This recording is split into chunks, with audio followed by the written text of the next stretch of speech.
Chapter 1400. Master, should we report to His Highness about Liu Bai? After reporting Liu Bai's confession, Sui asked seriously. Since yesterday, when he found out that someone was spreading rumors to slander His Highness and His Highness immediately ordered them to investigate thoroughly.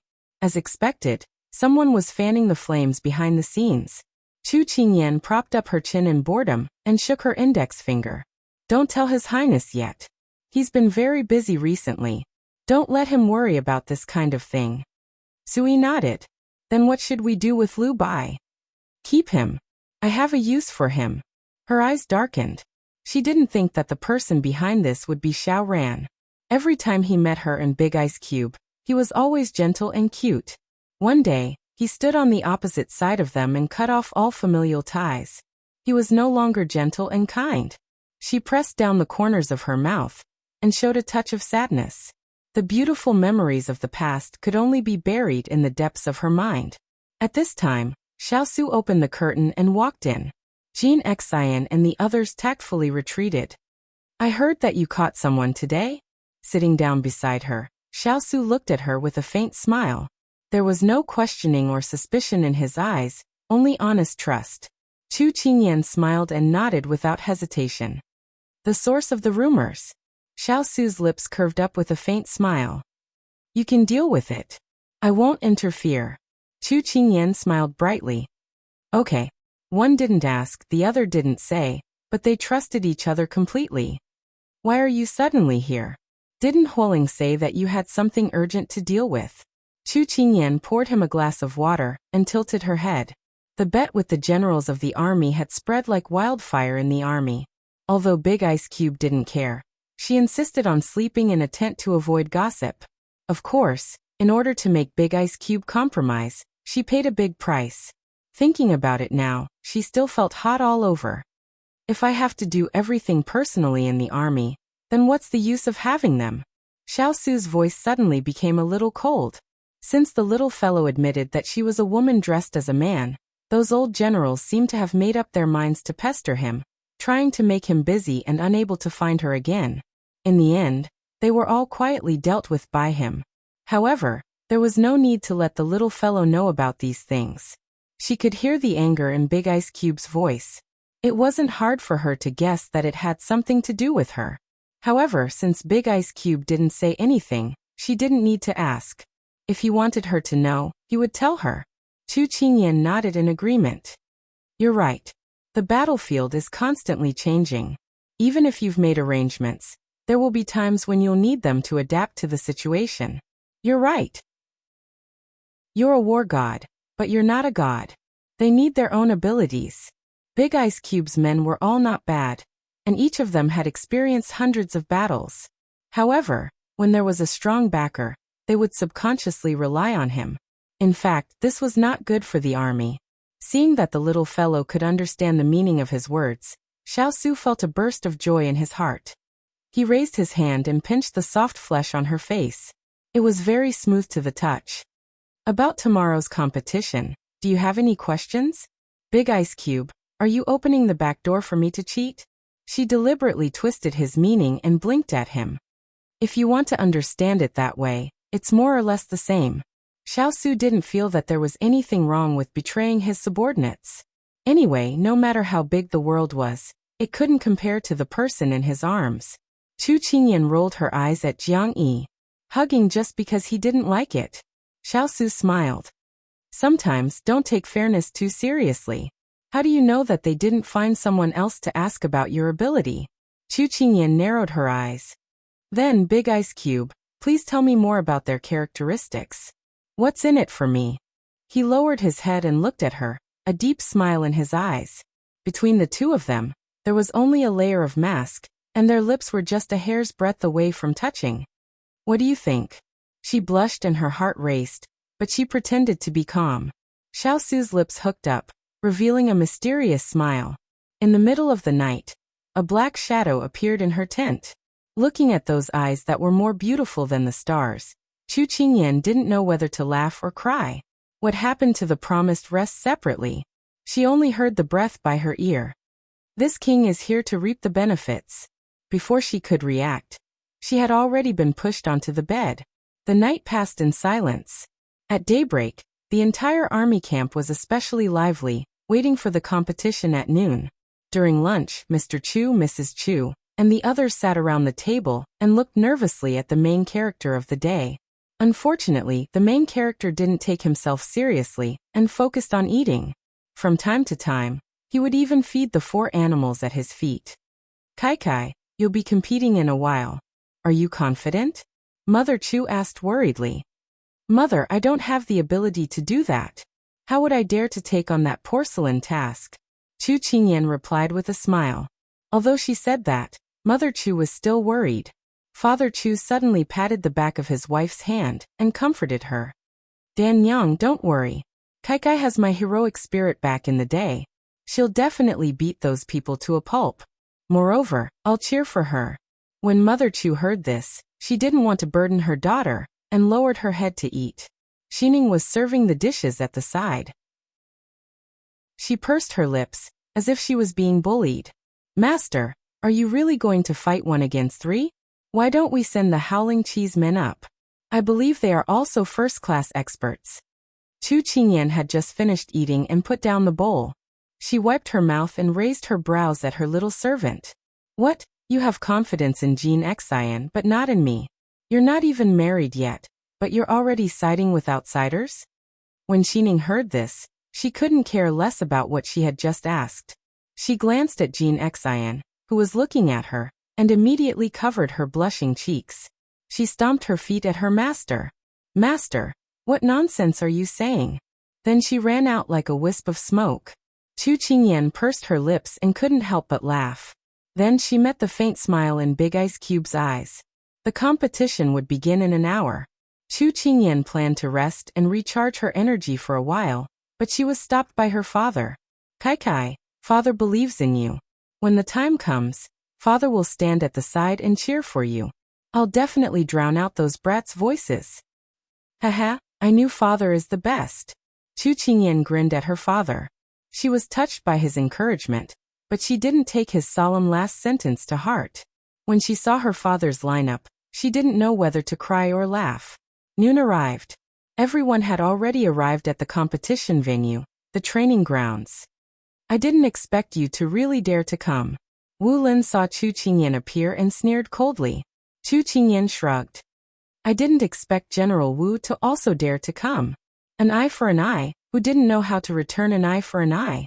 Wu Lin snorted. Only ignorant children would argue with each other. General Wu is right. She continued to reply indifferently. Wu Lin choked and left after saying, We'll see who's the real deal in the competition. Chu Qingyan didn't take him seriously at all. She smiled faintly and walked towards the competition stage. The sun hung high in the sky. The noisy training grounds were filled with soldiers. They had never seen Chu Qingyan before. At this moment, they only felt that the charming youth in red was so eye-catching. Chapter 1401. The competition stage was already surrounded by people. Chu Qingyan glanced around and saw that the generals she saw in the tent 2 days ago were all present. There were also some unfamiliar faces, but they all looked at her with unkind eyes. She never expected these people who lived in a patriarchal society to respect others, so she indifferently looked away and walked towards the small path that the crowd made for her. She can win with just her strength? Isn't that a joke? Don't look down on her. She once led a team to defeat the Prince of Nansong. That was the soldier's achievement. What does it have to do with her? I'll wait to see her crying and begging for mercy later. Chu Qingyan turned a deaf ear to these gossips. Jean Xian and the others who followed beside her silently, completely ignoring these people. When the time came, they wouldn't even have time to cry. There was no need to argue with them now. Is everyone here? Xiao Su sat on the judging platform. After his smiling gaze landed on the little fellow, he quickly glanced over at the others. Gao Hao stood up as the judge. Reporting to your highness, everyone is here. Chu Qingyan looked at the 3 people who stood up, and couldn't help but raise her eyebrows. The opponent for the first round was a young general. It was the young general who was jumping around beside Hualing and Turin, when Chu Qingyan returned a few days ago. Hualing whispered in her ear. This person is Hua Yuan. His archery skills are superb. He can shoot a willow leaf from 100 steps away. People call him a divine archer. Chu Qingyan smiled. Big Ice Cube still had such an expert by his side. It was really a crouching tiger and hidden dragon. She nodded, indicating that she understood. After Gao Hao ordered people to prepare the target, he had the two people stand behind the yellow line. Chu Qingyan picked up the bow on the table and was adjusting it when suddenly, a burst of noise came from not far away. Go Kai Kai. Kai Kai is invincible. Master's divine archery is unparalleled, invincible under the heavens. Chu Qingyan stiffened her neck and looked over. She had almost broken the bowstring in that fight. She saw her father wearing a cone-shaped headgear made of paper and holding colorful ribbons in his hand. He was directing the cheerleading team. The members of the cheerleading team were Glutinous Rice Ball, Sui, and the others. At this time, they were all expressionlessly wearing the same colorful headgear as their father. Then they swayed left and right while shouting slogans. Seeing their master's gaze, the group of people looked back at her helplessly. It was the old man who held them back, otherwise they really didn't want to embarrass their master. One could only imagine how magnificent the scene of 3 snow wolves and more than 10 howling riders was. The crowd was shocked by this scene, and their gazes kept darting between Chu Qingyan and this group of people. Then some people were dissatisfied with their noise and wanted to chase Father Chu and the others out. However, Snowflake Cake and the other 2 squatting on both sides slowly bared their fangs at the newcomers, and the crowd immediately dismissed the idea of going against them. Mr. Chu twisted his waist and waved his ribbon. He cast a smug look at his daughter and shouted even louder. Mr. Chu. Kai Kai. Sui and the others. Invincible. Mr. Chu. Kai Kai. Sui and the others. Victory. Chu Qingyan swallowed her saliva and turned around amidst the cheers. Then, she immediately picked up the arrow and took a deep breath. No, she had to end the competition as soon as possible. Originally, she had planned to take her time to deal with this Hua Yuan, but now it seemed that she had to do it quickly. Just like everyone else, Hua Yuan was shocked by Father Chu's display of power. Before he could regain his senses, someone cried out, "Triple shot, bullseye." As soon as this was said, everyone immediately turned around and saw that Chu Qingyan's target had 3 arrows in the bullseye. At this time, she pulled the bowstring and released the 3 arrows. The 3 arrows flew through the air and steadily pierced the bullseye in the blink of an eye. In the noisy scene, only Mr. Chu and the others were left cheering even harder. Everyone else was stunned and their jaws were about to drop. This was the first time they had seen someone shoot 3 consecutive shots, and with such accuracy. Hua Yuan, who was standing at the side, was completely frozen. He had completely forgotten to shoot an arrow because he had seen an even more frightening scene. There were only 4 arrows left. Chu Qingyan found it troublesome, so she took them all and loaded them all. That's scary. She's going to shoot 4 consecutive shots? Someone exclaimed. However, before he could finish speaking, Chu Qingyan had already released the bowstring. Puff, puff, puff, puff. All 3 arrows hit the bullseye. One of them penetrated the bullseye, and the other pierced the bullseye. The scene was so silent that one could hear a pin drop. Is she still human? This is the first time I've seen someone so strong. That's so scary. Pinch me. Are you dreaming? While everyone was still in a daze, Chu Qingyan's father and the others burst out in cheers, breaking the silence of the scene. In an instant, everyone regained their senses and looked at Chu Qingyan in shock. It was as if she had 3 heads and 6 arms. Chu Qingyan threw the bow to the guard next to her. She wasn't affected by the crowd's cheers. She turned to the petrified Hua Yuan and smiled politely. Your turn. Hua Yuan looked at the youth who was smiling like a spring breeze, but was so terrifying. He swallowed his saliva and said, Hua Yuan admits defeat. He could guarantee that he would hit the bullseye every 10 times, but this person's strong archery skills made him admit defeat. Even if both of them hit the bullseye, he had to admit that in everyone's eyes, her archery skills were superior. Rather than wasting time competing, he might as well admit defeat. Chu Qingyan saw his sincere expression and couldn't help but smile. It seemed that although this archery genius was unyielding, he wasn't arrogant. Very good. She could let the ice cube nurture him more in the future. Gao Hao and the other generals finally regained their senses. Their gaze landed on Chu Qingyan, as if they were looking at a monster. This person was so strong. Wu Lin and the others who disliked her stopped underestimating her. They no longer saw her as a weak girl, but as an opponent. Meanwhile, Hong Jianhua stroked his beard thoughtfully. Xiao Su wasn't surprised at the result of this competition at all. He waved his hand and ordered people to prepare for the second round. There was a quarter of an hour to rest. At this moment, Chu Qingyan walked to the ice cube and whispered, "Can you ask Father and the others to withdraw?" It was so lively that she wanted to dig a hole and hide in it. Xiao Su's eyes shone with a smile. Father-in-law has good intentions. As a son-in-law, I can't stop him. Chu Qingyan glared at him in annoyance. Then, under the referee's call, she leaped onto the arena. It was built temporarily, but it was very sturdy. Wu Lin was stopped by Hong Jianhua and was explaining something to him. He hadn't stepped onto the arena yet. Chu Qingyan wasn't in a hurry. She stood there elegantly with her hands behind her back. At the same time, Father Chu's cheerleaders had already occupied one side. They were cheering loudly and even singing a song. 1 2 quick quick, 1 2 3 quick quick quick, 1 2 3 4 5, we've waited so long. 1 2 3 4 5 6 7, we've waited so long. 1 2 3 4 5 6 7 8 9, we've waited so long. Wax gourd skin, watermelon skin, don't be shameless. Chu Qingyan's mouth twitched. This competition was too long. She had to end it quickly. Chapter 1402. Hualing stood beside his master and laughed. This subordinate didn't expect the old master to be so talented. Xiao Su smiled. Interesting.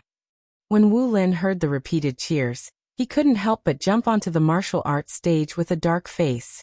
Chu Qingyan looked at Wu Lin's face that was darker than the bottom of a pot and smiled. "General Wu, please." Although Wu Lin had a straightforward personality, he wasn't reckless. He had seen Chu Qingyan hit all 10 arrows in 3 tries and he didn't dare to look down on her. Especially after Hong Jianjun reminded him not to underestimate his opponent, he became even more cautious. "Please." Wu Lin cupped his fist and returned the greeting. Wu Lin was dressed in short clothes that made it easier for him to move his limbs. He stood there 8 feet tall and had a strong body. One could feel the tension of his muscles under his clothes. On the other hand, Chu Qingyan was dressed normally. Her pure white clothes were covered with a red veil, which made her snow-white skin and red lips look even more gorgeous. However, her long hair was tied up high and she had a faint smile on her face. Her eyes were gentle, and she looked more like a young master who didn't know much about the world. It was as if she wasn't here to compete, but to go sightseeing. Comparing the two, it was as if the outcome was already decided. However, when Wu Lin attacked and she easily dodged, the crowd held their breaths. They didn't dare to look down on this girl anymore. How could they still dare to say that she was an idiot after seeing her archery skills? Chu Qingyan didn't pay attention to the others. Her eyes were fixed on Wu Lin in front of her. She saw that his breathing was calm and his standing posture showed that his martial arts weren't weak. Moreover, he had been leading troops in battle for more than 10 years. He had experienced hundreds of battles, and his strength couldn't be underestimated. After exchanging a few blows, Wu Lin coldly looked at her. He couldn't help but admit that his internal energy wasn't as good as hers, but he had the upper hand in terms of strength. Although her martial arts were strong, she was still a girl. As long as he held her back and she weakened, he would be able to win. This was what General Hong had told him. At this time, the crowd outside the field saw that the two of them were locked in a fierce battle. They were also influenced by the Chu clan's cheerleaders, and they all joined in to cheer for them. In an instant, the atmosphere became very lively.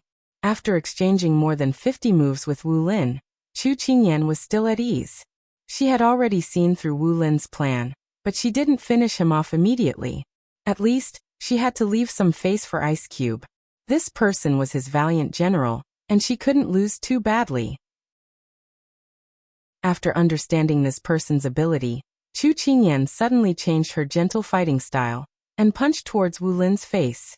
Wu Lin immediately stretched out his hand to block, but he soon realized that this was just a feint. Her real purpose was, Chu Qingyan curled her lips into a smile. Her other hand quickly struck towards his chest.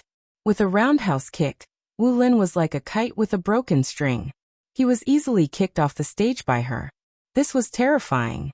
This Wu Lin was at least 200 pounds, and he was sent flying by her kick just like that. The crowd took a few steps back. This person was too terrifying. She was simply a smiling tiger. Chu Qingyan patted her clothes and smoothed out the wrinkles caused by the fight. Then, she slowly walked to the side of the stage and looked down at Wu Lin, who was lying on the ground. She smiled humbly and politely and cupped her hands. "Thank you for letting me win." Wu Lin didn't expect that he would be beaten by a woman to the point where he couldn't even defend himself. He had lost all his face, but he still stood up and swept away the contempt he had for her. He cupped his hands in shame and said, "Thank you for showing mercy." Although he was injured, it was all superficial.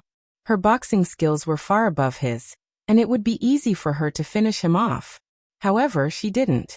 Such a magnanimous person who didn't use her power to avenge private grudges. When he thought of what he had done to her before, he couldn't help but feel ashamed. "You're welcome." Chu Qingyan smiled faintly. Of course, she wouldn't injure or cripple him. Needless to say, Big Ice Cube's side was lacking in talents. Moreover, she had to maintain good relations with her colleagues. Otherwise, what if they were to cause trouble for her? She only took less than half an incense to finish the second round. This person's strength was terrifying. While everyone was still shocked that she had defeated the strongest man in their army, the Chu clan's cheerleaders came online again. Once Kai Kai makes a move, you'll know whether she's strong or not. Her boxing skills are unparalleled in the world. Chu Qingyan was just about to leave the stage gracefully when she heard this slogan. Her leg tilted, and she almost fell to the ground. The third round of the competition began very quickly. Marching and setting up formations was a simulation of a real battlefield. The two sides faced off to see who had the stronger combat ability. During this period, Chu Qingyan and Hong Jianhua each picked 500 soldiers from the army. Then, using the sand table as the battlefield, the two planned on the sand table while the soldiers fought on the training ground. Chu Qingyan walked to the place where the army gathered and chose the 500 people under Huayuan. Then, she walked back to the sand table and sat down. Hong Jianhua was originally worried that she would choose from the people he brought, because Jin Xian and the others were all experts. They could at least fight 1 against 10. If they really went on the field, his people wouldn't be enough for them to kill. Seeing that she had finished choosing, he directly chose the people under his banner. Just now, His Highness had sent a message to him to use his own people. Doing so would make people think that he was bullying others. He was a proud person, but military orders were difficult to follow. The sand table was Hong Jianhua's strength. As soon as he sat down, his aura suddenly changed. He was calm and steady, making people feel intimidated. "Then I'll start first." Chu Qingyan waved a paper fan in one hand and a small flag in the other. She was very leisurely and looked more like a hedonistic sun than before, even though her real identity was a woman. She placed the small flag on the left side of the opponent's army and smiled. The first team, take 100 people and attack directly from the left. On the other side of the sand table, Hong Jianhua quickly responded. Xiao, take 80 people with shields to defend and counterattack. Hong Sheng, take 50 archers to shoot forward. The two of them each occupied a corner of the high platform and didn't interfere with each other. No one knew what order the other gave. They could only see the reactions of their 500 soldiers. The height of the high platform was just enough to see the battle below clearly. The second team, take 100 soldiers to cover with shields. The third team, take 100 cavalry to flank from the right. No matter what move Chu Qingyan used, the opponent's defense was very good. Seeing that her people were blocked by the opponent with a small number of people, Chu Qingyan couldn't help but nod. This General Hong was indeed an expert. But this way, she could play a little longer. In the past, she only had the Big Ice Cube to accompany her. She was always beaten to a pulp. This time she could fight back. After the two of them fought for a few rounds, Hong Jianhua suddenly felt a little lost. This person's fighting style was basically not according to the rules. His attitude was the same as hers. He did whatever he wanted, as if there was no strategy at all. He just let the soldiers attack wherever he wanted, just like a newbie. Hong Jianhua thought, could it be that this person didn't know how to fight at all? Because he had won 2 rounds, he had already won the bet, so he didn't care about the success or failure of this round. He looked suspiciously at the corner covered by the curtain, and suddenly had a plan in his heart. Chapter 1403. Xiao Su sat in the middle of the stage with a stack of papers beside his hand. On the papers were the orders given by the referee. As more and more papers appeared, the battle below became more and more intense. Sitting on both sides were high-ranking military officers. They took the papers and looked at the battle below. Many of them revealed the same confused expression as Hong Jianhua. Does this person not know how to fight? It seems like she's sending people to their deaths. The moment Lu Weiyan spoke, everyone agreed. Because Chu Qingyan had revealed her skills in the previous 2 battles, many people had a whole new level of respect for her. No one dared to look down on her anymore. But when they were prepared for battle, she used a disorderly marching formation. This made them deeply suspect that they had overestimated her before. Xiao Su glanced at the high-ranking military officers on both sides and curled his lips subtly. Then he focused on the battle below. Many soldiers were taken off the stage. This was only a drill and not a real battle. So the soldiers who went on stage wrapped their weapons in cloth. This way, they could ensure that they would not injure their opponents. But if they were hit in a vital point, they would have to leave the stage, indicating that they had died in battle. Comparing the 2 sides, Chu Qingyan's side had more and more people left the stage. The battle was one-sided, but her expression was still calm. She was not disturbed because of this. Hong Jianhua glanced at the battlefield.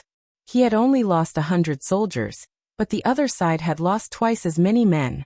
He believed that at this speed, he would be able to obtain a complete victory in less than an hour. When she saw the change in the battle below, she knew the other side's plan. She chuckled and was not in a hurry to reel in the net. She continued to use her diversion tactic. After an hour, Hong Jianhua discovered that his men were actually unable to take down all of her men. A trace of surprise flashed through his eyes, and he immediately looked at the battlefield. He saw that his men were surrounding and attacking Chu Qingyan's men. But her men did not fall, while his men fell one after another. He could not help but suck in a breath. What the hell is going on? While Hong Jianhua was still in shock, the 2 rows of generals on either side of Xiao Su also stood up, because the situation had suddenly become one-sided, and the prairie was ablaze with lightning speed. Xiao Su sipped his tea and glanced at the generals beside him. His gaze was as calm as snow. It was time to let these subordinates see that military tactics were not so inflexible. Every time, they could find traces in military books. Only by using them flexibly and mastering them, and then catching them off guard, would they be able to laugh proudly in the end. Glancing at the battlefield, Chu Qingyan evaluated the troops on both sides and calculated the time. When she felt that it was about time, she stuck the small flag in her hand into the enemy's territory without hesitation and said, "Reel in the net." Soon, the side that was still being beaten up suddenly pounced on the opponent like a flood dragon, crushing the opponent's life in a crushing manner. How could this be? Weren't those people exhausted just now? Why do they seem to have changed their appearances? Wu Lin exclaimed, speaking the thoughts in Hong Jianhua's heart. They had clearly seen Chu Qingyan's people being exhausted, but now they were all ferocious like tigers, beating their opponents to the point of retreating. That's not right. Did you guys notice that little General Chu did not use those 200 people at all? Instead, they were placed at the side. Because the 300 people in front of her were fighting, we had neglected them. Jing Guanghui, who had participated in the Battle of the Southern Heavens with Chu Qingyan, looked at the battlefield below, and his eyes suddenly lit up. Because he was too shocked, the way he addressed Chu Qingyan was still stuck in the past. If General Jing did not mention it, we would not have noticed that those 200 people had not moved at all. That is to say, little General Chu used 300 people to fight against General Hong's 500 people? Feng Lu, who had been watching from the side, could not help but interrupt. He had always stood on Chu Qingyan's side. Even though he knew that she was a girl, he did not reject her. because he knew that she was his master's helper. Therefore, he would only admire her, and not have the same intense reaction as the others. Rather than saying that she was fighting, it was more like she was dragging them down. Xiao Su, who had been silent all this time, slowly opened his mouth to remind them. It seemed that these people had already started to reflect. Not bad. With His Highness' reminder, everyone finally broke their original train of thought. Thinking back to Chu Qingyan's plan from the beginning to the end, their faces became more and more shocked. From the beginning, this person had used an unmethodical method to exhaust the strength of General Hong's side. However, they saw it as her not knowing how to fight and seeking her own death. However, looking at it from another perspective, it was precisely because she did not follow the routine that she lowered the opponent's guard, causing them to step into her trap step by step. She dragged down 500 people, and left 200 people to recharge. When the opponent was exhausted, she instantly attacked. So what if the opponent had the advantage in numbers? Didn't they still suffer a counterattack? When they thought it through, the sound of gongs and drums suddenly rang out. Everyone's faces changed. It was over? So fast. The curtain on one side was pulled down, revealing Hong Jianhua's pale face covered in sweat. He had lost. He had lost. There had never been a time when he had lost so unexpectedly. On the other side, the youth slowly walked out while fanning himself. Although he was gorgeous, no one dared to look down on him anymore. They felt that he was weaker than a man. Instead, he made people feel fearful. How was this a rabbit? This was clearly a snow wolf, killing without spilling blood. The people below began to announce. General Hong's soldiers have lost 479 people. Only 21 people are left. Miss Chu's soldiers have died. That person seemed to have suddenly become stuck, so shocked that he could not complete a sentence. Old Lu, what are you stammering for? Hurry up and say it. Some impatient people impatiently urged. Old Lu took a deep breath, and then loudly said, General Chu's soldiers have lost 56 people, only 444 people are left. For a moment, there was a deathly silence. They could not believe what they had heard. Hong Jianhua staggered out, both hands holding the railing as he said in disbelief. How is this possible? She used so many people to drag down my people. How can there be so many people left? Old Lu helplessly pointed at the soldiers behind him. This is the truth. I also dare not believe it. At this moment, the soldiers who were still alive were standing there, full of energy, while the soldiers who were dead stood on the other side. There were hundreds and dozens of people. At a glance, it was incomparably clear. I simply dare not believe my eyes. How can this be? Someone raised this question. Instantly, everyone turned to look at the elegant youth who walked out from behind the curtain, eyes full of questions. Chu Qingyan, who had attracted everyone's attention, did not notice at all. At this moment, she was looking at the Chu clan's cheerleaders who had run to the center of the practice field, and were dancing wildly. Being invincible is so lonely. Being invincible is so empty. Chu Qingyan covered her face. She really did not know these people. Chapter 1404. Best of 3, Chu Qingyan won. When Gao Hao made the announcement, no one had any objections. Because the woman they had not taken seriously at all had used her valiant ability to crush their 3 generals without any pressure. No one suspected her of using any fancy tricks. She was so strong that it made people fearful. Everyone no longer looked at her with disdain and doubt. When all the generals gathered on the high platform, Chu Qingyan was greeted with gazes of admiration. Admiration, shame and shame.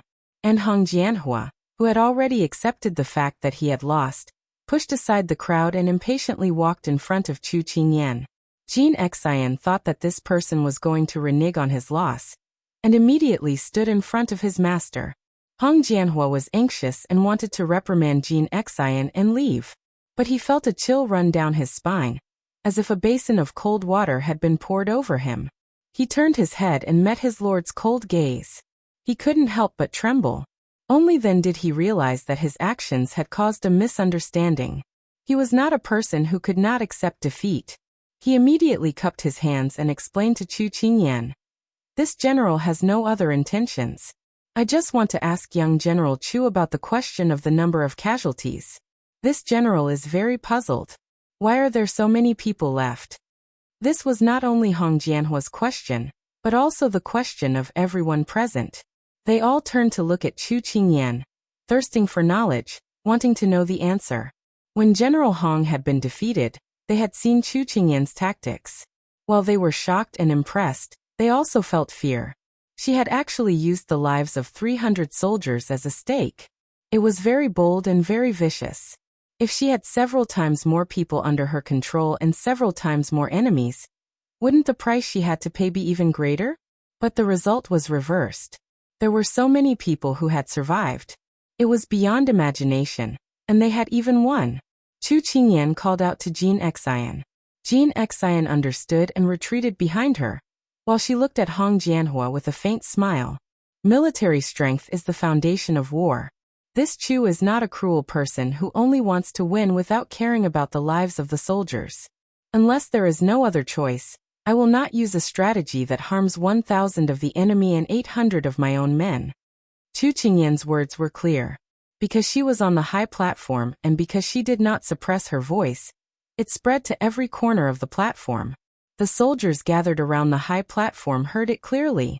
When they saw her move just now, everyone was worried that if she stayed in the army, she would become a cold-blooded and ruthless leader. If she sacrificed them for victory, that would be too terrifying. At this time they couldn't help but be comforted. They felt that as a superior, it was already very difficult for her to think for them. They admired her even more.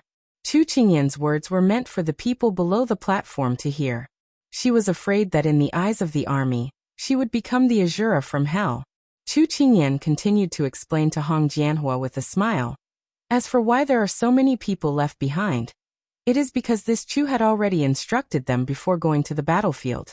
Their goal is to exhaust your strength and make you tired. As long as this goal is achieved, it is fine. There is no need to fight to the death. At the critical moment, it is more important to save your lives. If you are injured, you can play dead. That is why we conserve our strength. There is no such thing as war. She did not find it embarrassing at all to let the soldiers play dead. In the face of life and death, what was face and dignity? Chu Qingyan's words refreshed the world view of the soldiers present. The people on the platform were all experts in war, and were not people who stuck to the rules. After hearing her words, it was as if their conception and governing vessels had been opened, and they suddenly had a new understanding of military formations. War was the way of deception. Xiao Su glanced at the enlightened expressions of his subordinates and slowly curved his lips. The little fellow had won 2 rounds in a row, so the outcome was already decided. There was no need for a third round, but he had always felt that the more battles they fought, the more mediocre the style of his generals became. In the long run, there were only disadvantages and no advantages. He needed someone to break this situation and bring in a new source of power. The little fellow was a good candidate. And the little fellow also wanted to test the methods of his subordinates.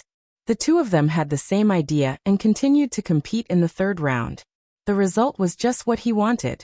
That graceful figure entered his sight, and a faint smile flashed across Xian Mo's eyes. He had not misjudged her. Good. Young General Chu is indeed brave and resourceful. This general apologizes for his previous rudeness.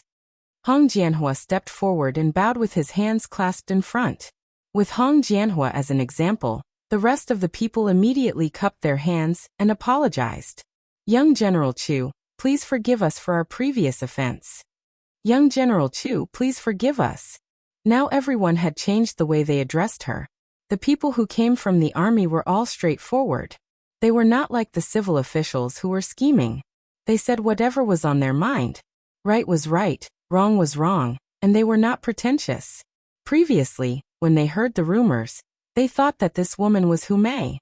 This time, when they came to help the prince, they were already prepared to break off relations with the royal family. If they were to be affected because of this person, then wouldn't they be banging their heads against a wall?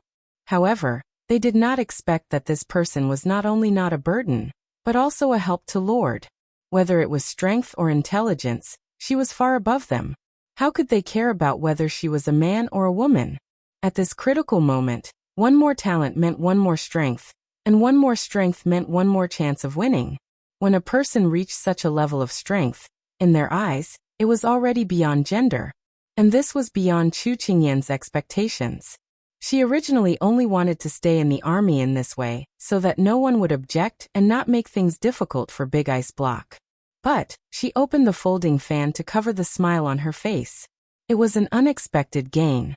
Everyone, there is no need to blame yourselves. If it were me, I would do the same. I am very happy that you can recognize my ability.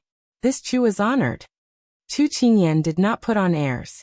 In the future, they would all be her colleagues. It was very important to have a good relationship in the office.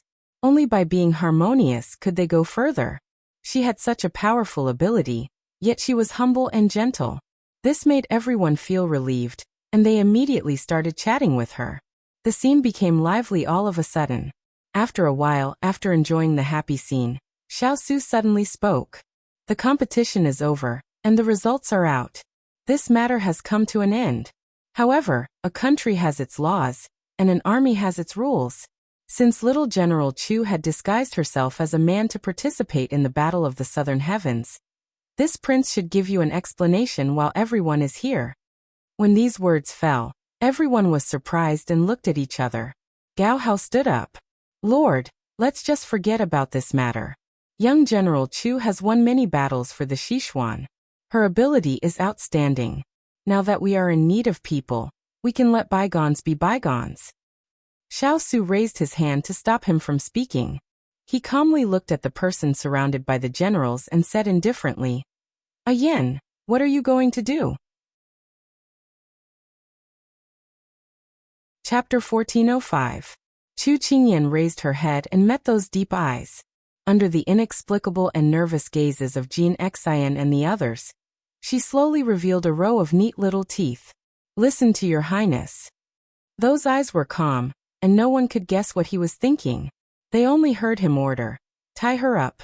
As soon as he finished speaking, everyone gasped. This woman had disguised herself as a man to sneak into the army camp and fight with the army. If she was really investigated, even beheading in public would not be enough to offset her crime. She might even implicate her family, and at least 9 generations of her family would be executed. They did not understand why Lord would choose to investigate Chu Qingyan's crime at this time. Although this was in line with Lord's ruthless style, they were no longer so angry about her disguising herself as a man. Looking at Chu Qingyan tied up by a thick rope, everyone wanted to say something, but they were intimidated by Lord's pressure and stopped. However, their Lord had already stood up from the main seat and walked to the edge of the high platform. Because they did not deliberately lower their voices, the people below had already heard their words. At this time, Xiaosu's movements slowly moved to the front of the high platform. In other words, the army of 100,000 had unknowingly gathered below the high platform. Chu Qingyan walked to his side under the signal of the soldiers behind her, and looked down at the soldiers below with him. Because she had used less than 4 hours to finish the 3 rounds of competition, the sun was very bright and dazzling at this time. She narrowed her eyes and looked at the strange and surprised faces. Although she did not know what the people beside her wanted to do, her heart was calm. Xiao raised his hand, and the noise instantly disappeared. The 100,000 pairs of eyes below looked at him in reverence. He pointed to the person beside him and said in a deep voice, Recently, there has been a rumor in the army. What it is about, everyone knows in their hearts, so this king will not say much. The person standing beside this king is the main character that you are talking about. That's right, she is a woman. She has disguised herself to stay by this king's side, and has once led the army into battle. However, the army has its rules and women are not allowed to enter the army. Not to mention, pretending to be a man is an additional crime. The army should be strictly governed, otherwise it will be hard to convince the people. Without rules, nothing can be accomplished. Today, this king will give everyone an explanation in front of everyone. These words were clearly to punish Chu Qingyan. When Jean Xian, Sui and the others saw this, they couldn't help placing their hands on their waists. As long as Xiao dared to touch their master, they would definitely pull out their swords and fight to the death. Because their master was Chu Qingyan, not him. Even if master had a close relationship with him, when it came to a choice, they would only stand by master's side, and would only listen to him. On the side, Hualing's expression changed when he saw this. He immediately pressed down on the sword in Jin Xian's hand and glared at him. What are you doing? Why aren't you making them put away their weapons? Hualing, we will not let anyone hurt master. Jin Xian was indifferent as he coldly looked at him. Hualing was angry. Anyone in this world can hurt the little princess, but only my master will not. Don't be impulsive and believe in my master.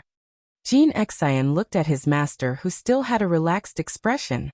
After a moment of silence, he raised his hand to have the others stop. If something happened, master would naturally call them. Hualing gave a sigh of relief when he saw this. But when he turned to look at master's tall and straight back, he really could not understand what his master was thinking right now. Xiao Su took in all the expressions of the people below, but he did not give them time to react. His eyes darkened as he raised his voice and slowly spoke in a voice that everyone could hear. This time, this king will not be biased, but before condemning them, this king must introduce them to you all due to your misunderstanding of this person's identity. This woman is called Chu Yan. Her real name is Chu Qingyan. She is the princess consort that this king has yet to marry, as decreed by the retired emperor and personally bestowed by the emperor emeritus. When these words came out, everyone was in an uproar. Even the group of generals beside Xiao Su all changed expressions.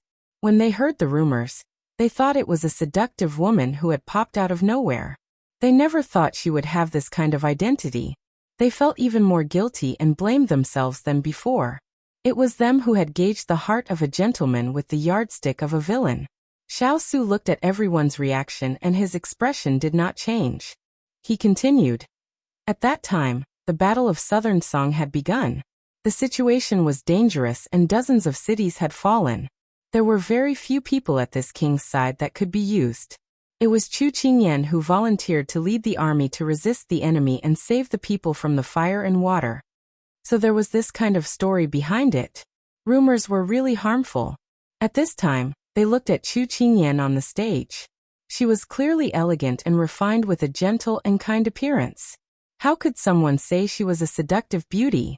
The person who spread this rumor should be punished with death. However, Xiao Su did not give them time to react. His tone changed as he said in a deep voice. However, this is still against the rules and deceived the people and the army. It is a disgrace to everyone's trust in this king. So today, this king will place righteousness before family. Chu Qingyan has committed this crime and should be executed according to the law. When these words came out, there was a moment of dead silence, but it quickly became noisy again. General, you can't. General, please have mercy. A few days ago, the people who wanted to denounce Chu Qingyan were now anxious and agitated as they pleaded for mercy. Chu Qingyan stood quietly at the side. She originally treated herself as a spectator and did not get involved, but now, she seemed to be affected by everyone's emotions. Her brows moved slightly and she was surprised. She could not help but turn to look at the cold and cheerless big ice cube. Hong Jianhua had already treated Chu Qingyan as one of his own. At this time he could not help but stand up and say, General, young General Chu disguised herself as a man at that time as an expedient measure. Special circumstances should be dealt with differently. Moreover, she has made great contributions and saved the people from the fire and water. This general feels that her merits can offset her faults. Wu Lin, Gao Hao, and the others also stood up and cupped their hands to plead. General, young General Chu is a rare talent. Today, everyone has seen her ability and is full of admiration. If she can stay in the army, it will be like adding wings to a tiger. General, please be lenient with her punishment. General, we should not pursue this matter. Let's forget about it. General. Xiao Su acted as if he did not see everyone pleading for mercy and turned to look at the little fellow. Do you know your crime? Hearing this, Chu Qingyan glanced at the people who were looking at her nervously. She smiled and then calmly knelt down in front of the army. Qingyan knows her crime. Good. In order to prevent others from saying that this prince is biased, This prince will personally execute the punishment. Xiao Su pulled out the sword of the guard beside him with a swish. The silver light was dazzling. When he finished speaking, Hong Jianhua immediately knelt down. General, rules are dead, people are alive. General, please have mercy and spare young General Chu. Gao Hao Jing Guanghui, and the other generals also knelt down and said in unison, General, please have mercy and spare young General Chu. Then there was a sound of kneeling below the stage. 100,000 soldiers shouted in unison, General, please have mercy and spare young General Chu. Suddenly, the whole world was echoing with this sentence. It was like the sound of a drum and bell, deafening and not dispersing for a long time. Chapter 1406. Chu Qingyan could not keep her calm at this time. She looked at everyone in a daze, not knowing how to react for a while. There were pleas in her ears and soldiers kneeling in front of her. It would be a lie if she said she wasn't moved. However, at this time, the sword in Xiao Su's hand was already above Chu Qingyan's head. But without anyone noticing, he reached out to pinch her cheeks before pulling back. Everyone was anxious. Their gazes were fixed on the sword that was suspended in midair. Their pleas for mercy were like an avalanche that could topple mountains and overturn seas. Jin Xian and the others did not care about Huiling and the others' dissuasion as they pulled out their swords to go forward. Chu Qingyan turned to shake her head at them, indicating for them not to act rashly. Jin Xian and the others could only grit their teeth and pull back their weapons before retreating. His eyes swept over the kneeling people, and a light flashed in Xiao Su's eyes. He suddenly raised his voice to cover the deafening pleas. This king is not a heartless person. Although Chu Qingyan has made mistakes, her original intentions are good. At the same time, she has done many meritorious deeds, so her merits offset her faults. So, Xiao Su said this as he lifted a strand of her long hair. Then he raised the blade in his hand. I'll cut off your hair in place of your head. Without a sound, the strand of black hair had already fallen into Xian Sei's sleeve. The moment he raised the blade, no one dared to breathe. Only when the blade fell, and she was still fine, did they dare to breathe. In Chu Qingyan's days, there were cheers that covered the previous one. General is wise. General is wise. Xiao Su personally reached out to untie her, and then helped her up. He stood beside her and faced everyone. Yesterday's crimes have all been removed. There will be no more Chu Qingyan disguised as a man in the future. If this king hears anyone talking behind their backs again, they will be dealt with according to military law. Yes. As long as Chu Qingyan was not punished, it was fine no matter what. Chu Qingyan turned slightly to look at the person beside her. At first, she did not know what the ice cube was planning. However, after so many years of chemistry and trust in him, she listened to him without any reservations. She did not doubt him at all. Even if he held a knife to her head, she would never change her mind. Until this moment, she couldn't help but smile. He didn't let her down. It turned out that everything he did was to help her clear the obstacles and remove this time bomb. Thinking about it, in the future no one would offend her because of this matter. This was her big block of ice. How could she not love him? Suddenly, she felt her hand warm as it was wrapped in a large palm. She couldn't help but be stunned. Then she struggled unnaturally and whispered, "Don't be like this in public. You're the commander-in-chief. It's not good if people see you. It wasn't easy for me to get rid of the suspicion of being a vixen, so don't try to frame me again. Otherwise, don't blame me for being rude." Hearing her anxious and helpless voice, Xiao Su slightly curled his lips. Then he looked over the army and released his pressure. His eyes were like torches. When everyone felt this pressure, they couldn't help but slowly fall silent. Soldiers, this king knows that you have followed this king with great ambitions. So this king will remember this kindness. This king did not want to be enemies with the royal family, but the emperor went too far, killing loyal people and fabricating crimes to put this king to death. This king has endured humiliation for many years, only wanting to protect the country and its people, but the emperor ignored the ambitions of the surrounding countries and used all means to have this king die in the capital. This hatred is hard to dispel. Now there are wolves and tigers everywhere, but we're all bound together for good or ill. This king will share blessings and hardships with you. Xiao Su rarely said these words, but it made the eyes of the soldiers turn red. Many of the generals by Xiao Su's side had followed him to many victories, but because of the emperor's suspicion, in order to suppress them, he didn't give them an equivalent reward for their military exploits. They were sent far away to the border, not to mention being promoted to nobility. This made them angry, but they didn't dare to say anything. Moreover, they had all been promoted by the Lord, so they didn't care much about military exploits. However, in many battles, the Sichuan emperor had embezzled the army's provisions. If the Lord hadn't thought of ways to fill their stomachs, they wouldn't have sacrificed their lives for the country, and would have starved to death. They fought for the country and its people, but the Sichuan emperor's actions made them bitterly disappointed. At this moment, the crowd was angry. Xiao Su raised his hand to calm the restless crowd. Then, he took a step forward with the little fellow and said to the crowd in a clear voice, "For so many years, this king has been wandering between life and death. If the princess hadn't been by my side to look after me, this king might have already left this world, and wouldn't have had the chance to pacify the chaos of the southern blue continent." Thus, this king said to himself, "In the first half of my life, I didn't let down the world, I didn't let down the country, and I definitely can't let her down in the future." Chu Qingyan didn't know what he wanted to say, so she quietly listened.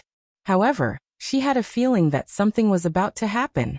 The people below the stage also listened seriously, their gazes landing on the red-clothed youth with black hair. Their expressions were filled with gratitude and admiration. From the help you've given in the past, you can see that the princess is pure and kind, and she values friendship and righteousness. In today's competition, you've all seen the princess's ability. She's brave, intelligent, and capable of taking on great responsibilities. She doesn't lose to a man, so this king announces. From today onwards, she is the army's other Xiao Su. Seeing her is like seeing me. Her orders are this king's orders. No matter when or where, no one is to question them. His words were powerful and didn't allow for any objections. He wanted everyone to know just how important Chu Qingyan was in his life. He wouldn't allow something like this to happen again. He wouldn't allow anyone to hurt her in any way. So today he wanted to show her his might. Seeing her is like seeing me? Chu Qingyan was deeply shocked by his words. Her mind kept replaying those words. She never thought that at this time he would suddenly stand up for her. From now on, no one in the army would dare to bully her. At the same time, she would be given the same amount of power, and she would be able to walk freely. She felt the hand holding her slowly tighten. The heat that came from it made her feel at ease. This affection was too heavy. She estimated that she would have to bear it for the rest of her life. When the soldiers heard Xiao Su's words, they all knelt down and shouted in unison. "We pledge our lives to follow the general. We pledge our lives to follow the princess. We pledge our lives to follow the general. We pledge our lives to follow the princess." Their voices were like waves, each one louder than the last. From now on, Chu Qingyan's name would be on par with the god of war Xiao Su's. From now on, this pair of lovers would open a new chapter in their Sichuan. When the Chu clan's cheerleaders heard Xiao Su's order to tie Chu Qingyan up, they were all enraged. Just as they were about to make a move to save their mistress, they were calmed down by the earth spirit, who was already prepared. Seeing that the situation had changed, Chu Qingyan's father was overjoyed. He called everyone to the center of the field and began a new round of dancing. General Yo-Yo, Princess Yo-Yo. When the soldiers saw this, they also joined in happily. They waved their arms and swayed like the Chu family's cheerleaders. General Yo-Yo, Princess Yo-Yo. So when Chu Qingyan, who was originally very touched, saw the dancing spread to the entire training field, the corner of her mouth twitched. She couldn't help but raise her hand to cover her face. It was really painful to the eyes. However, Father Chu felt that this scale was too eye-catching. He immediately improvised a few more cheering dances. It became even more lively. Chapter 1407. The soldiers below the platform cheered. On the platform, the two of them looked at each other. Looking down from above, Chu Qingyan looked down at the people below. She felt as though her chest was filled with a warm feeling that was slowly fermenting. She felt as though the entire world was beneath her feet. Walking on the road, She seemed to be walking on cotton, and was about to float. Xiao Su, who was walking beside her, saw that her brows were full of smiles. His brows unconsciously relaxed, and a faint smile hung on the corner of his mouth. The two of them were like a pair bathed in the spring breeze. Even if they were walking on the simple path of the tents, they seemed to be walking on a beautiful and prosperous road. That kind of carefree, elegant calm, and picturesque scene made people unable to look away. After today's events, the soldiers coming and going saw Chu Qingyan with admiration and respect in their eyes. They no longer treated her as an ordinary girl because ordinary girls did not have her skilled archery skills, terrifying explosive power, and valiant fighting ability. Moreover, Yahweh, who was standing beside her, restrained his aura and was no longer as cold and unapproachable as usual. This was a girl who was so valiant that it made people fearful and admirable. Big Ice Cube, I didn't think that was your goal. While walking, she was in an exceptionally good mood.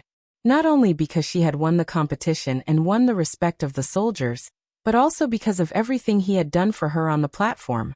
Xiao Su's lips curled up. What else did you think it was? As they spoke, the two of them walked up a small slope. From this angle, they could see all the tents. In the distance, the setting sun had yet to set. It hung on the mountaintop and the afterglow was like silk, twining in the mountain wind. It was dazzling. It was already close to evening. Iron pots had been set up in the open space and people were starting to cook. Not long after, smoke rose in spirals into the air. The soldiers patrolled back and forth in orderly steps. Their voices were covered by the sound of cooking. Not far away, groups of war horses were eating horse grass. The smell of smoke was strong. If it was another time and role, it would be like a group of nomads on the grassland, leisurely and contented. Chu Qingyan retracted her gaze and turned to look at him. At that time, I didn't have any thoughts because I knew you had your own reasons for doing things. I only needed to believe in you and follow you. Xiao Su's gaze softened because of her words. He reached out his hand and gently rubbed her head. You cooperated very well. Under the watchful eyes of the crowd, it was difficult for Xiao Su to give her any hints. But when he spoke, she did not say a word and she went along with him. This made him very proud. His little fellow trusted him very much. When I held the knife to your neck, were you afraid? Chu Qingyan pretended to roll her eyes at him. It's all in the past. Isn't it too late for you to ask me if I was afraid now? Xiao Su chuckled. Don't worry. Why would I hurt you? As he spoke, he reached out and gently pulled her into his embrace. He rested his chin on the top of her head, and his fingers tenderly stroked her ink-black hair. Throwing herself into this warm embrace, Chu Qingyan subconsciously grabbed the front of his clothes and pressed her face against his chest, listening to his strong and powerful heartbeat. Of course she knew that in this world, other than her parents, anyone could hurt her. Only he would not. This person, valued her life more than his own. It was also because of this reason that even when his sword was close to her neck, she still believed that he loved her. Why did you do this? She was asking about the matter of him establishing her authority. Xiao Su hugged her waist and leaned against her with a relaxed expression. When he heard this, he did not open his eyes and slowly replied, Didn't you say that you wanted to fight alongside me? So, you naturally have to stand by my side. Because my glory is your glory. Everything I have is everything you have. You deserve everything I have. In the future, I will walk with you on every path. Big Ice Cube is so good to me, she mumbled with a soft voice. It was different from her usual clear voice. It sounded coquettish and coquettish. This voice made Xiao Su's entire body tense up. His hands could not help but tighten as he pulled her into his embrace and buried his head in her shoulder. Then what about you? Although she seemed to have won easily today, she had expended a lot of energy. Smelling the pleasant smell of ink on his body, she was a little sleepy. When she heard his words in her daze, she did not immediately understand. What? I'm good to you, so politeness demands reciprocity. How do you want to repay me? He patiently explained. If it was in the past, she would not have thought too much about it. But ever since the two of them had incomparably intimate contact, she was very sensitive to these words. She had a bad premonition in her heart that made her scalp tighten. I don't understand. It seems like the food is ready. Let's go eat. At this moment, she chose to play dead. When she finished speaking, she heard a low chuckle by her ear. Before she could recover from his laughter, she heard him speak in a serious tone. I'm indeed a little hungry. She thought that he had let her go, but unexpectedly, his next words made her cheeks turn red. I can't help but want to start eating. Following that, her feet were in the air. She cried out softly and lost her balance. She hurriedly hugged his neck, but he laughed even more heartily. He moved closer to her ear and whispered bewitchingly, "Accompany me tonight." Every time he used his handsome male trick, she could not resist. She could not help but bury herself in his embrace and muffled a mosquito-like reply. Okay. Xiao Su's lips hooked up. Without another word, he directly carried her into the small forest from before. When she revisited the old place, Chu Qingyan had a kind of self-awareness that the evils she brought upon herself were the hardest to bear. However, this was the man she had chosen. How could she bear to see him suffer?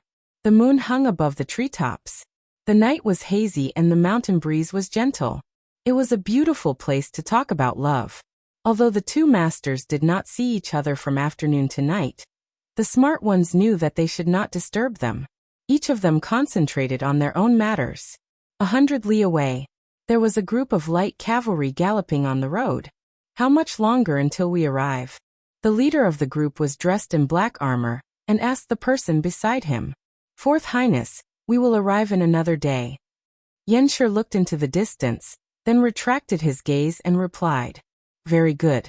Inform everyone that we will rest during the day and continue our journey tomorrow night, Xiao Ran ordered without hesitation. Yanshi complied, and then turned around to pass on the order to the person behind him. The moon hung in the sky like a hook, illuminating every inch of land. Xiao Ran pursed his lips and his expression was cold. He had brought half of the army to rush through the night, and avoided the official roads. He had specifically chosen the roads that were not detailed on the map. This was to prevent others from discovering him. Only by doing things in the dark could he be undetectable. This method had been taught to him by Qingyan. He never thought that there would be a day when he would use it on them. Xiao Ran clamped the horse's belly and held the reins in his hand as he rushed through the mountain path like lightning. Chapter 1408. Inside the tent, the high-ranking officers gathered and sat in rows in an orderly manner, filling the large tent to the brim. At this time, Chu Qingyan was also sitting to the side. Today was her official meeting with everyone. She tried to sit up straight, but after last night, her entire body was sore and weak. She wanted to find a place to lie down and become a softie.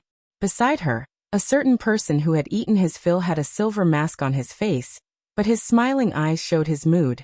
Even the cold aura that kept people at 1,000 miles away had lessened.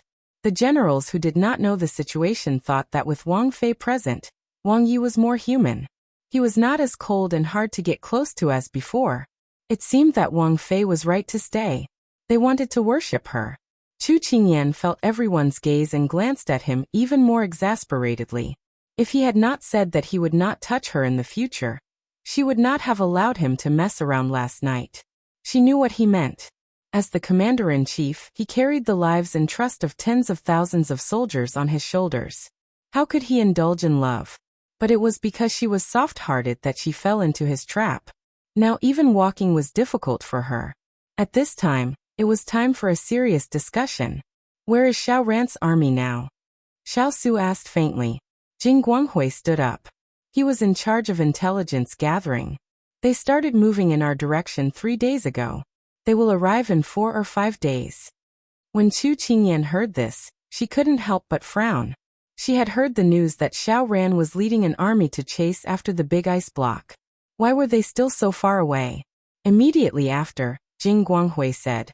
But the messenger mentioned something. He said that it was very strange. The army was not in a hurry at all. It did not seem like they were rushing to war. These words caused everyone present to be puzzled. Someone said, could it be that His Highness Fourth Prince and our Lord have deep brotherly ties, So he wants to let him go and does not want to make things difficult for him? Xiao Su and Chu Qingyan looked at each other and saw the coldness in each other's eyes. How could it be? When he sent people to surround the prison that day, their brotherly ties were broken and could not be mended. Xiao Su tapped on the table and said coldly, "Prepare for war from today onwards." "What does the Lord mean?" Hong Jianhua asked.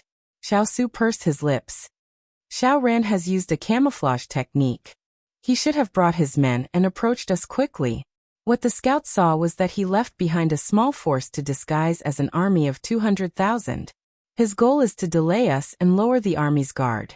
When the time comes, he will be able to catch us off guard and catch us off guard." Everyone was in an uproar.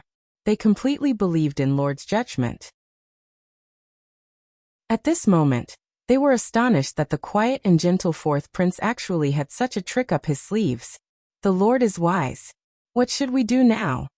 Wu Lin cupped his hands and asked casually. "According to my calculations, we will officially meet tomorrow at the earliest."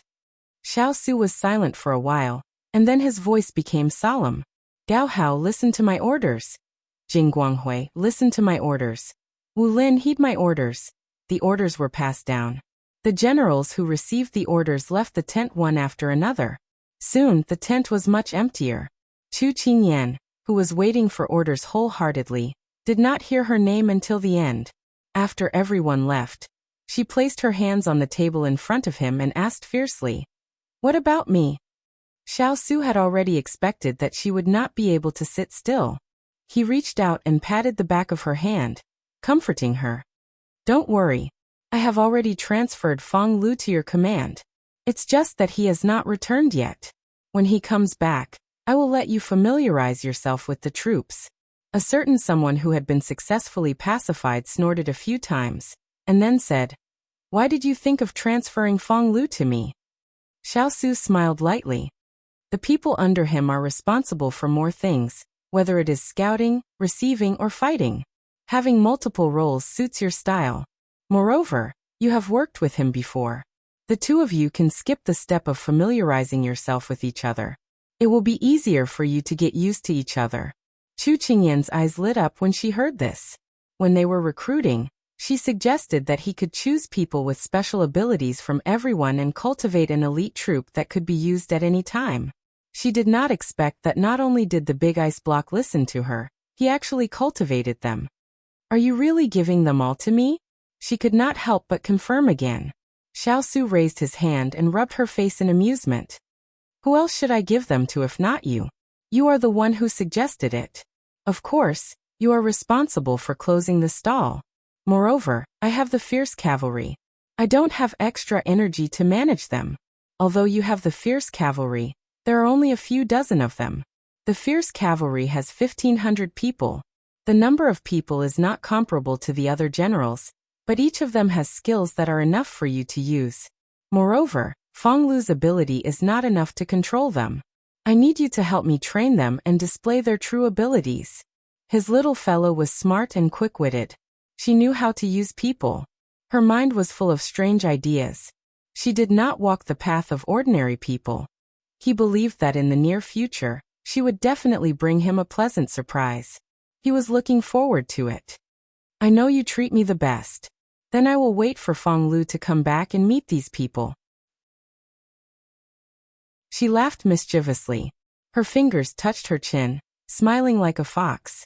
Xiao Su naturally knew what she was thinking. He could not help but curve his lips. Only this kind of person could subdue that group of arrogant fellows. Someone came in to report something. Chu Qingyan left first, not wanting to disturb him. The main reason was that she urgently needed to catch up on sleep. 2 dark circles hung around her eyes, making her look like a panda. Just as she walked out, she met her father who was looking at her anxiously. Kai, where did Snowflake Cake and the others go to play? Father has not seen them for 2 days. Black Impermanence and the others did not play with father. Father is so bored. Father Chu blinked, his face innocent and sincere as he asked her. Originally, there was still Su Yi and the others to play with him. However, ever since the Chu family's cheerleading team was formed, everyone who saw him ran away like a wisp of smoke. They were afraid that they would be caught to sing, dance, and shout slogans. That was more painful than punishment. She smiled mysteriously. They went to do something. When they come back, I will let them accompany you properly. Father Chu's eyes immediately lit up. What is it? A secret. She laughed mischievously. Seeing this, Father Chu did not ask any more. He sighed and said, Kai Kai, father is alone and has no one to accompany him. If you had given birth to a grandson earlier to play with father, it would have been so much easier. But you are all fighting a war. Father will have to wait for God knows how long? Chu Qingyan was stunned. She could not help but recall that the two of them had been in high spirits for the past 2 days. They did not use any contraception, so it should not be so easy for them to fall for it, right? She comforted herself, then comforted her father. You won't be lonely. Daughter will. She wanted to call someone to play with her father, but when she turned around, Jean Xian, Su Yi, and the others immediately retreated. Then they looked at the sky and the ground, and did not look at her. Ere she turned around, only to see her father stomping his feet. A bunch of bad people. None of them are playing with me. I'm going to complain to Dan Yang. Then he turned around and ran away. When she turned around again, Jean Xian and the others were already standing behind her again. Chu Qingyan could not help but twitch the corner of her mouth. Chapter 1409. Xiao Ran came very quickly. Not long after Xiao Su's deployment was issued, he led his men to carry out the first wave of attack. In the dead of night, they killed people without leaving a trace. Fortunately, Xiao Su was prepared. Otherwise, this unexpected attack would have likely gone according to Xiao Ran's wishes. The usually quiet mountain forest was now filled with the sound of swords clashing, as if the world was about to be overturned. Swords flashed, flames soared into the sky, and figures with red eyes could be seen everywhere. Although the other party came silently, they had the advantage of being fully prepared before, so they were not caught off guard. Xiao Ran sat on the back of a horse and looked at the two armies that had sunk into a state of anxiety from a small hill. His face was red from the reflection of the flames, and his eyes were shining brightly. It was as if he wanted to see through the layers of people and find the two familiar figures. It was just that there were too many people and he could not find them, but he was not in a hurry. His army of 100,000 was against Xiao Su's army of 100,000. Perhaps they weren't as strong as Xiao Su, but they were evenly matched. In this dark night, his sneak attack had taken advantage of the timing.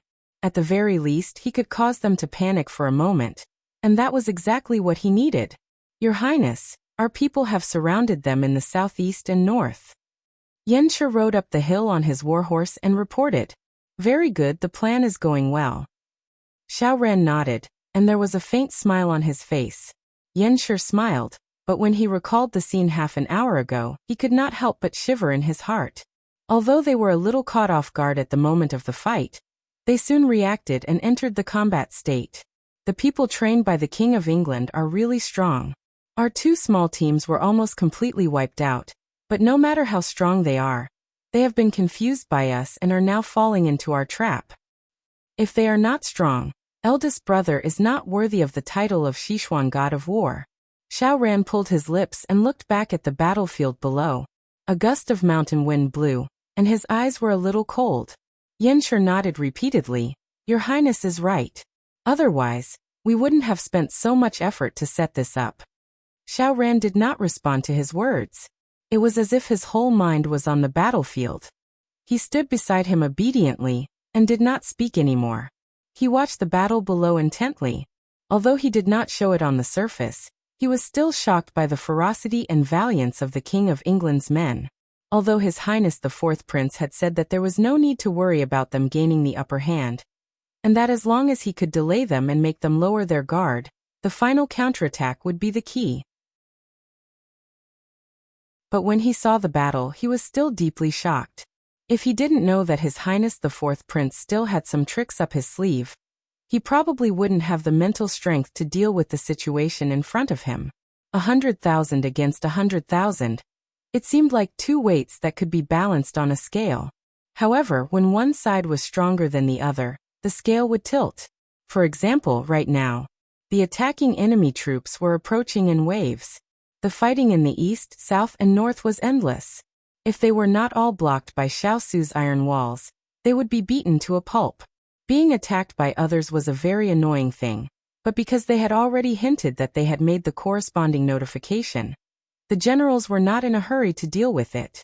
There were several senior generals sitting in the military tent, such as Gao Hao, Hong Jianhua, Jing Guanghui, and so on. Lord, we have already defeated several waves of enemy troops, and they have suffered heavy losses. Before they came, I thought that they had a large number of people, and we would not be able to win. Now it seems that they have overestimated themselves. At the end of the report, Jing Guanghui showed some disdain. With this level of strength, they dared to touch the whiskers of a tiger. They simply did not want to live. The other generals also reported the situation of the several armies under their command. Basically, their side had won, and their faces were full of joy. Since the beginning of the attack, Chu Qingyan had been summoned to the main tent. At this time, she was seriously listening to the reports from all sides. 2 hours ago, the enemy troops had suddenly appeared around the tent, and they had actually managed to hide from their scouts. They came with a fierce momentum, as if they wanted to fight to the death with them. This was the first time they had fought Xiaoran head-on, but it surprised her because the other party's fighting methods were more mature than before, and also more frightening. 100,000 soldiers had silently concealed themselves from the spies they had set up, crossed the mountains and deep waters, and arrived at their side. Furthermore, they had chosen the most relaxed time to launch a full-scale attack at the first moment when they had yet to notice. They were bold and meticulous, and it was difficult to overlap with the gentle figure from back then. Her absent-mindedness was called back by a deep voice. "Are you sure they have 100,000 soldiers?" Xiao Su frowned slightly. Hong Jianhua immediately nodded. "That's most likely the number." Hearing this, Xiao Su's frown deepened. Chu Qingyan saw that his expression was not quite right, and couldn't help but ask, "Is there a problem?" He meditated for a while, then slowly said, "Although he brought 100,000 soldiers to fight against our 100,000, and the numbers are about the same, he should know that the people under my command are all carefully selected, and the difference in strength is huge. But he still dares to fight force without hesitation. I keep feeling that something is wrong." Jing Guanghui stood up, a smile on his face. "Lord, you might not know, but this fourth prince doesn't know how to fight at all. Back when we fought against Nansong, we suffered a lot because of his careless command. Originally, we shouldn't have lost so badly, but in the end, we gave the cities to Nansong for nothing. So this general feels that this time, it is very likely that he is blindly commanding. We don't need to be so nervous." As soon as Jing Guanghui finished speaking, Hong Jianhua shook his head and said, "It is better to be safe than sorry. We can't underestimate the enemy." Chu Qingyan agreed with this and couldn't help but nod. She always felt that Xiaoran had changed, and with so many people by his side, Xixian and Consort Yu's side, he wouldn't treat the life and death of 100,000 soldiers as child's play. However, no conclusion could be reached from the discussion, and for the time being, they would block soldiers with arms and water with an earth weir. After a night of fighting, the sky was about to brighten. Xiao Su let everyone go back to take turns to rest. "Big Ice Cube, what do you think Xiaoran is thinking? He recklessly sent troops to attack for an entire night, as if to vent his anger. Does he really think that he can destroy us like this? He is too naive." When only the two of them were left, Chu Qingyan spilled her guts. Hearing this, Xiao Su smiled faintly and patted her head. "I think he will make another move. Perhaps he will show himself after daybreak. Don't worry, let's wait and see." She thought about it and couldn't help but nod, but she still felt a little uneasy. "But to be honest, I keep feeling that we are very passive this time."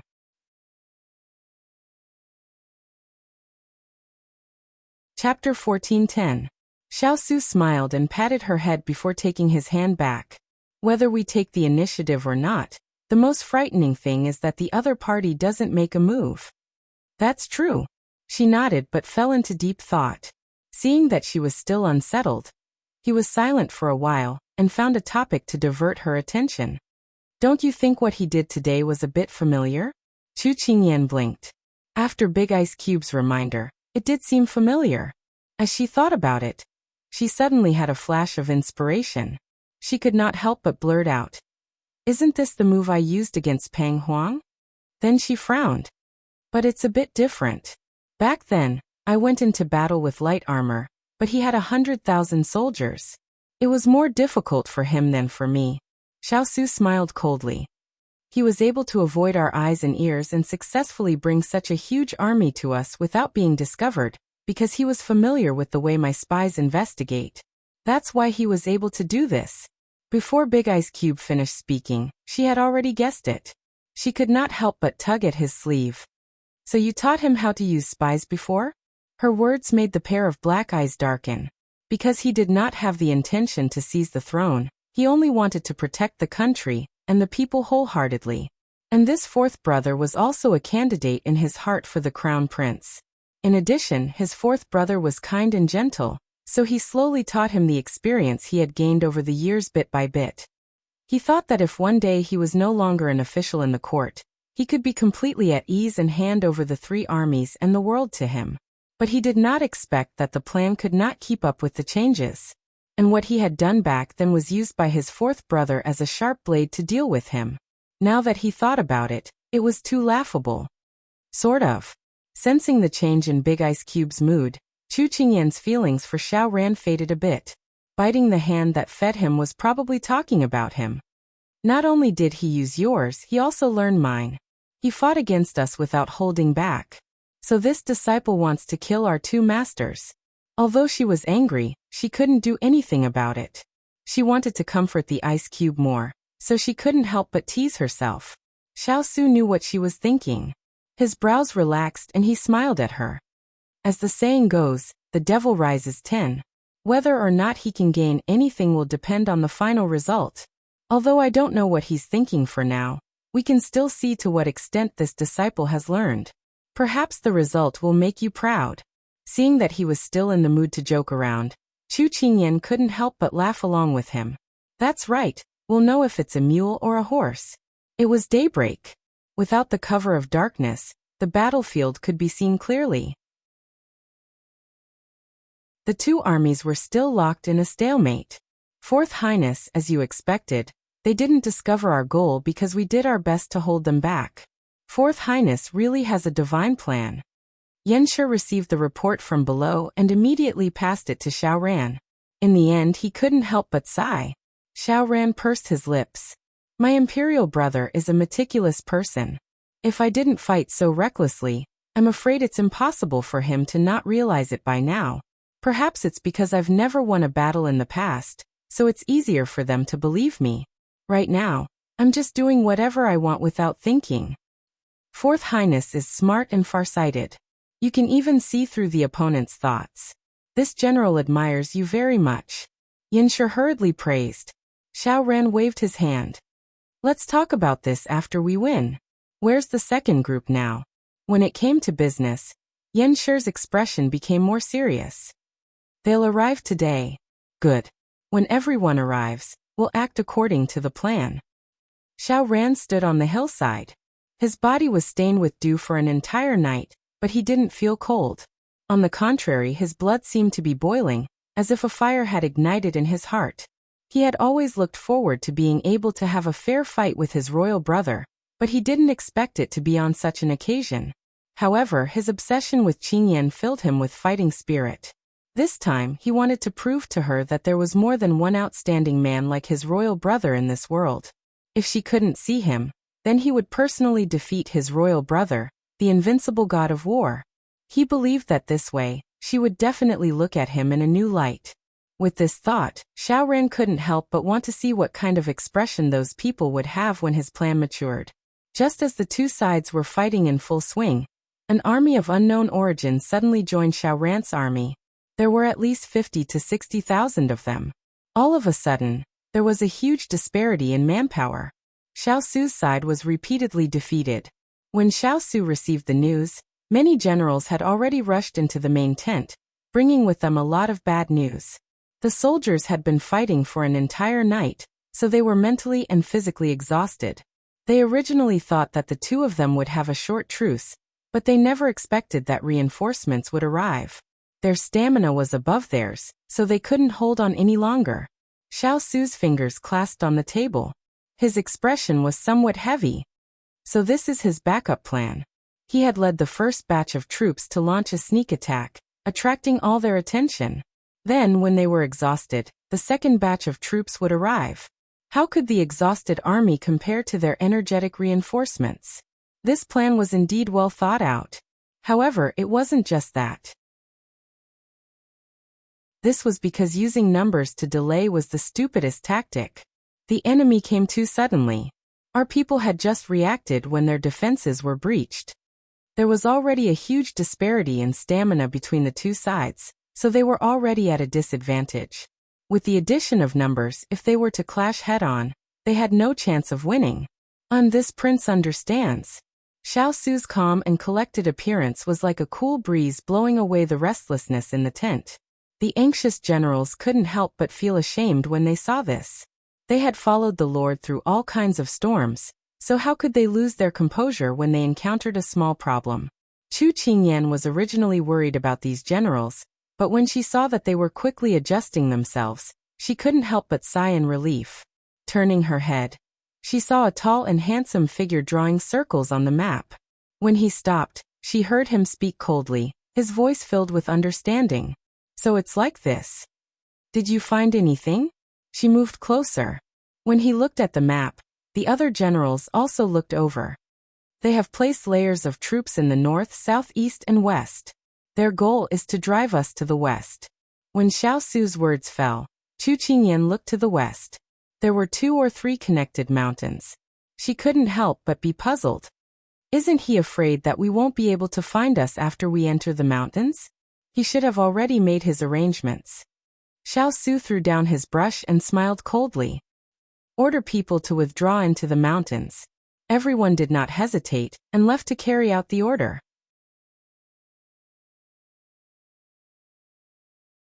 Chapter 14:11. After fighting for a day and a night, Xiao Su's army began to retreat to the west. When they retreated to the foot of the mountain, Xiao ran and the others also stopped attacking. The two sides were like hibernating leopards, eyeing each other covetously. Why didn't they pursue the matter after winning? Jing Guanghui looked into the distance and asked the person beside him in confusion. Hong Jianhua's face was serious. They waded through mountains and rivers to enter the battle. Everyone will be tired. Not only do we need to rest, they also need to rest. Don't lose your judgment just because they have the upper hand for a while. Jing Guanghui was embarrassed when he heard this. Then he said, "Didn't Lord say that their goal should be to drive us into the mountains? Why did they surround us at the foot of the mountain and not move?" Hong Jianhua shook his head, his voice more serious than before. "I don't know either. Lord said that the other side may be waiting for an opportunity, but I don't know what he is referring to." Jing Guanghui fell silent. The people beside him looked at the setting sun. Their expressions were like the thick clouds that could not be dispersed, heavy and heavy. At the foot of the mountain, all was quiet. Only the sound of soldiers walking and patrolling could be heard. But everyone knew that this was the calm before the storm. Everyone was more careful and did not dare to relax. In the main tent, Xiao Su and Chu Qingyan sat opposite each other. "Fourth brother already knows that you have been driven out of the camp?" Xiao Su poured a cup of tea for her and pushed it in front of her. His eyes were gentle, as if the tense atmosphere outside did not affect him at all. Chu Qingyan chuckled and said, "That's right. 2 days ago, I asked that spy to send him a message. I think that the only reason he dared to come here so brazenly is because he is certain that without me, Little Hai and the others would not listen to you." Last time, after she had subdued the army, she thought back and realized what Xiao Ran's plan was. Wasn't it to separate her from Big Ice Cube and not let her help?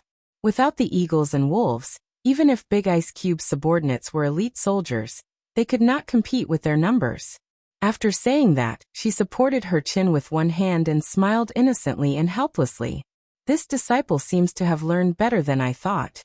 Xiao Su smiled and sipped his tea. He raised his eyebrows and looked at her. "Why don't you ask me how I found out?" Chu Qingyan snorted and said matter-of-factly, "Lu Bai was taken away by me and never came back. How could you not know?" Could it be that your people are all useless? Besides, I didn't intend to hide it from you, so it's normal for you to know. Xiao chuckled. He liked it when she trusted him wholeheartedly. It was just like that day on the high platform. This feeling made all the pores on his body relax. After she finished speaking, she saw him leisurely sipping his tea with a smile on his lips. She couldn't take her eyes off him. The stranger was like jade, and the young master was unparalleled. From the first time she saw him, she knew that such a person was destined to be extraordinary, so she wanted to stay away from him. After all, the celestial items in the heavens were not something mortals like her could touch. However, fate tied the two of them together, and they couldn't be separated. For the sake of her parents, she didn't dare to fight against the nobles, and could only play her role obediently. However, God was kind to her. After letting her rediscover her family, God sent such a jade-like young master to her. From his cold-blooded appearance to his softest side, she had fallen deeply in his gentleness, and didn't want to be separated from him anymore. The two of them held hands and went through ups and downs. Looking back, the things that they had experienced together could be written into a book. However, the latter half of their lives was still so long, and she still wanted to go on with him. Her gaze regained its focus and fell on him. He had the iron blood of a soldier, which had settled down after many years of fighting and killing enemies. At the same time, he also had the leisure of a hermit, such as at this moment. Although he was wearing a silver battle suit, when he held the teacup in his hand and tilted his head slightly, his gaze was calm and indifferent. She felt as if the two of them were in a high mountain with green leaves and red flowers beside them and birds chirping in the distance. Her mind couldn't help but think of a poem. Picking chrysanthemums under the eastern fence, leisurely seeing the southern mountain. Suddenly, a pair of hands appeared in front of her eyes. She came back to her senses and looked up to meet those teasing eyes. Her cheeks couldn't help but heat up. She actually stared at him in front of the big ice cube like this. How could she be so unreserved? Although the two of them had already seen each other openly, she still felt incomparably shy. Xiao withdrew his hand, and his gaze fell on her reddened ears. His lips curled into a devilish smile. We're already an old married couple. Why are you so easily shy? She pursed her lips and raised her voice to hide her embarrassment. Who said I'm shy? Which eye of yours saw it? Humph. Xiao gave a low laugh when he heard this. Only he could see such a childish side of her. He didn't say anything and instead laughed. This made her want to dig a hole to hide in.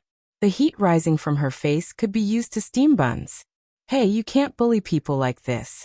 She pouted and reached out to tug at his sleeve, complaining about his actions. Her eyes were filled with innocence, grievance, and shyness. Xiao raised his head and put his hand on the back of her hand. He wrapped her little hand in his, and his fingers curled around her palm as he gently tickled it. His eyes were sparkling. Is this bullying you? What do you think? She glared at him. Just as she finished speaking, the person in front of her was already in front of her. His breath brushed past the hair by her ear, and his voice was ambiguous. I prefer to bully you in other places. His voice was too seductive, and her mind immediately thought of some discordant images. It was as if her entire body had been immobilized, and she was unable to move. Her entire body felt like it was on fire, and she could imagine that her face must be even redder than a cooked prawn. Xiao knew when to stop. Otherwise, if he couldn't stop in the end, the one who was teased would be himself. He straightened up and met the little fellow's accusing eyes. His eyes were filled with layers of laughter. All right, I'm just teasing you. Right now, even if I have that kind of heart, the situation won't allow it. After he left, she felt the frozen air suddenly relax. Hearing this, she unhappily rolled her eyes at him several times. But the more she glared at him, the happier he became. It really was too infuriating. As expected after eating, he revealed his true nature. Her mind turned, and she suddenly thought of something. Her eyes lit up. Xiao noticed the change in her. Just as he was about to ponder, the person was already in front of him. The beauty was like a flower, throwing herself into his arms. Moreover, it was the person he loved. How could he control himself, especially when she took the initiative to tease him? When he reached out to pull her into his embrace, Chu Qingyan immediately moved to the side of the curtain. She winked at a certain person whose face was filled with lust. Who told you to bully me? Bye-bye. Xiao Su fiercely gulped down a large amount of herbal tea before the restlessness within his body was extinguished. He couldn't help but rub his forehead in both anger and amusement as he looked at the trembling curtain. What a little demoness. At this time, Hong Jianhua rushed into the tent with his men. General, something bad has happened.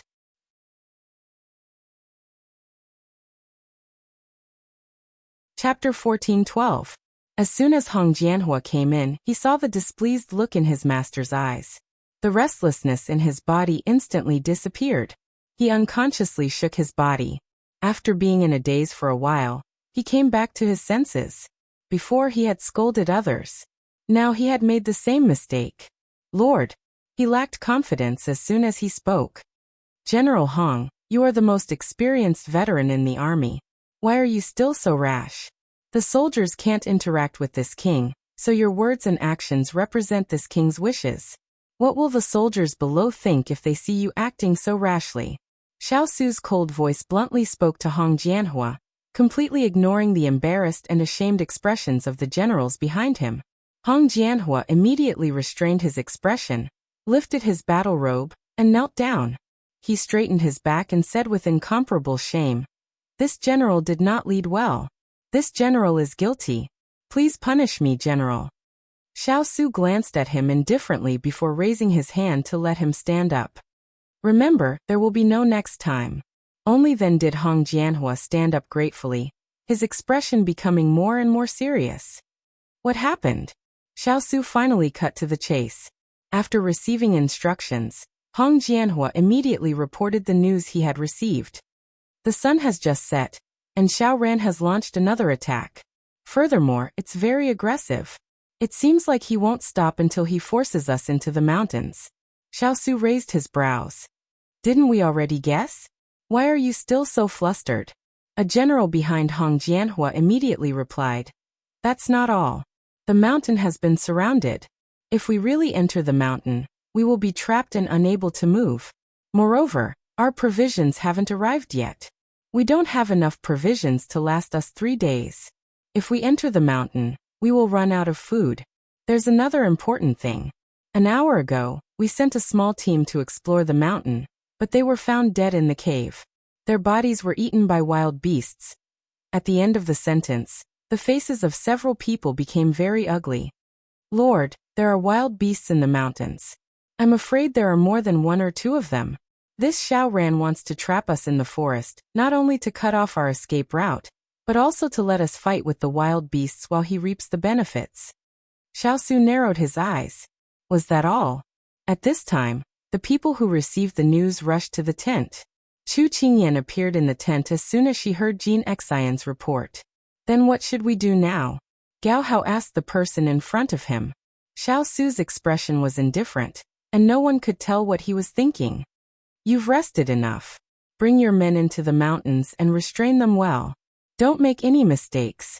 Yes. Although it was clear that there was a mountain of daggers and a sea of flames ahead, they firmly believed in the Lord's orders and obeyed. Everyone had their own troops and retreated to make arrangements. In the end, only Chu Qingyan was left because her troops were still escorting the supplies and had yet to return. Big Ice Cube, I suspect that Xiao Ran has other motives. Chu Qingyan voiced her concerns. When she felt his encouraging gaze, she took a sip of tea and continued.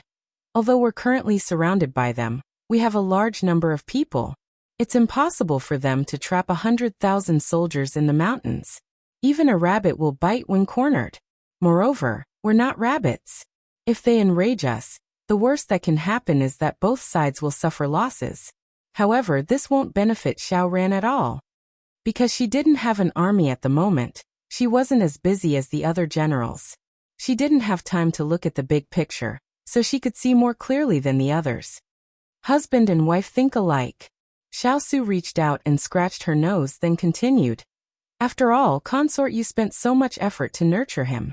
He's also a studious and intelligent person.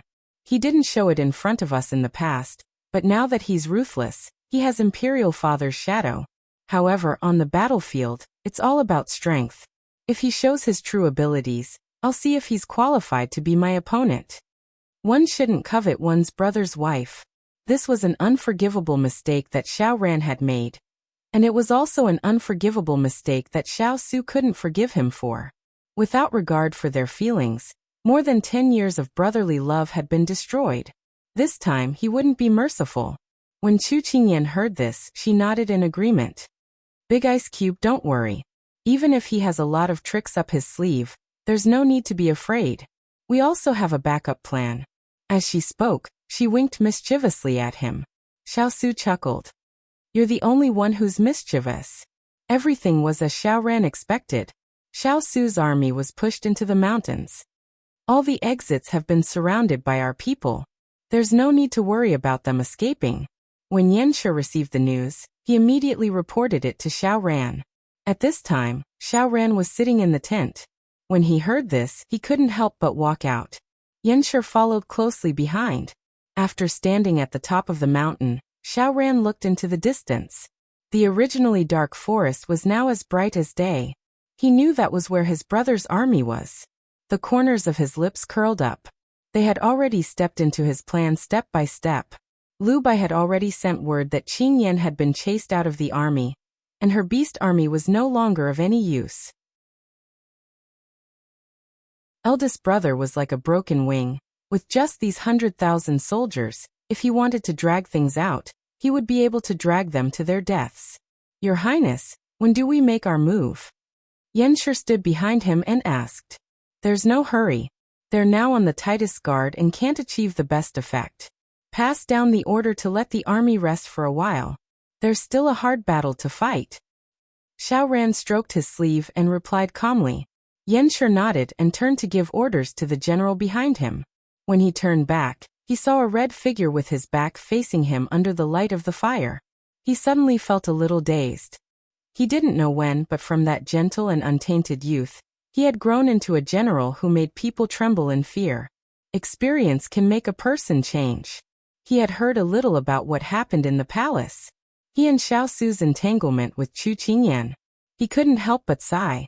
At this time, a sentence pulled him back to reality from his memories. 4 hours later, let's move. Yanshi composed himself.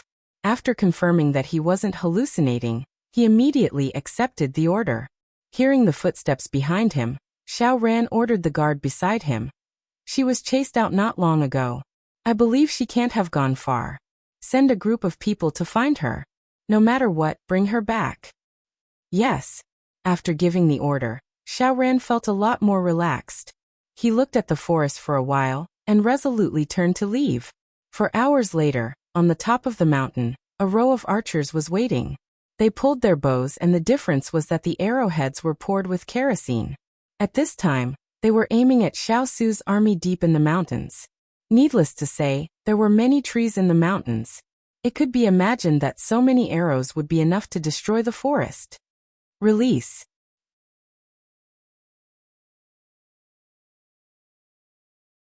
Chapter 14:13. Whoosh! The rocket left the bowstring and drew a beautiful arc in the sky, just like a meteor shower, falling to the earth. As soon as they landed, they started a fire. Xiao Su's army did not move at this time. There were no screams, no sounds of fighting, only dead silence. Although they did not move, their expressions were not very good. The fire arrows fell from the sky, and were blocked by the trees. They didn't hurt anyone, but they weren't aimed at people. Xiao Ran just wanted to turn this place into a sea of fire, so that he could trap them. The trees were flammable, and the rockets were instantly ignited when they were inserted. All the generals surrounded Lord. Their faces were filled with anger toward Xiao Ran. Chu Qingyan glanced at everyone's reaction, and could not help but sigh. This Xiao Ran really dared to do anything. Not to mention the lives of the 100,000 soldiers. Just look at the mountains. They rose and fell without end. If the fire was not controlled well and spread to the other mountains, then it would not just be 100,000 lives lost. The lives of the creatures in the mountains, as well as the villages near the mountains, would be incalculable. Chu Qingyan felt a chill in her heart. He was no longer the Xiao Ran of the past. The Xiao ran, who even brought back stray cats and dogs for her to help bandage. Now things were still the same, but people were different. She only let herself reminisce for a while, but soon she pulled herself together and listened to everyone's discussion. Your Highness is right. They chased us into the mountains because they had a backup plan. They wanted us to be completely annihilated. This fire attack is really vicious. Yes, there are many ferocious beasts in the mountains. When the fire started, they all ran out. Just now, a soldier said that he had just killed 2 tigers and 3 leopards. It's too scary. Not only that, look at these rockets. They are all following the wind. When the fire started, it spread instantly. The fire is very fierce. Everyone was talking at once, but there was no anxiety or panic on their faces as Xiao Ran wanted to see. On the contrary, they were enthusiastic, as if they didn't care about the urgent matter in front of them. Chu Qingyan pursed her lips and looked at the person beside her. This disciple really wants to kill his master. Xiao Su sneered. Not exactly. He probably wants us to surrender, but his method is a bit ruthless. Xiao Ran was more cold-blooded than him. He actually thought of burning the mountain to force them. Even if he won in the end, it would cause a lot of suffering. I also did not expect him to use this move. Chu Qingyan sighed softly. With the wind blowing tonight, no matter the outcome of the battle between the 2 sides, the fire would definitely harm the innocent. Xiao Su looked into the distance, as if he wanted to see through the layers of flames. Unfortunately, he is wrong. Master is master. Chu Qingyan's lips curled in agreement. At this time, an eagle's cry came from the sky. She became alert and said in surprise, Big Ice Cube, Little Hai and the others are back. Because the trees were spitting fire, Little Hai and the others could not fly down. They could only hover in the air. But it was different for beasts. Lord Princess Consort, Snow Foxes are back. As soon as the soldier finished speaking, the crowd parted to form a path. Glutinous rice ball, snowflake cake, and white jade tang walked over with their heads held high and their chests puffed out, as if they were receiving a military parade. However, their elegance didn't last for more than 3 seconds. When they saw their master, how could they care about showing off their power? They happily pounced on her. Good. You've worked hard. Chu Qingyan couldn't help but rub their heads in amusement. After comforting them, she raised her head and said to Big Ice Cube, Bai Yutong said, they are all waiting for your orders. As she said this, her gaze fell in a certain direction. Everyone followed her gaze and instantly widened their eyes. Some of the more timid ones directly sat on the ground in fright. My heavens, what the hell was this? Tigers, lions, leopards, foxes, wolves, each of them had cold gazes. They were either sitting or squatting. Normally, they would feel terrified just by seeing one. Now that they were standing in front of her in a group, she couldn't see the end of them. It was like a dream, more like a nightmare. However, these ferocious beasts seemed to understand humans and were very orderly. They followed their own leader and didn't run around. They just stayed there obediently. Although the formation wasn't so neat, they each had their own camp. More importantly, these were all untamed beasts. It was already a blessing to be able to control themselves and not attack humans. But to be able to listen to someone's orders, that was simply a miracle. If they did not see it with their own eyes, they would not dare to believe it.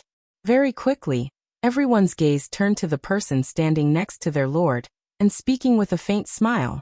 They only had one thought at this moment, and that was for her to kneel. Princess Consort, we want to swear allegiance.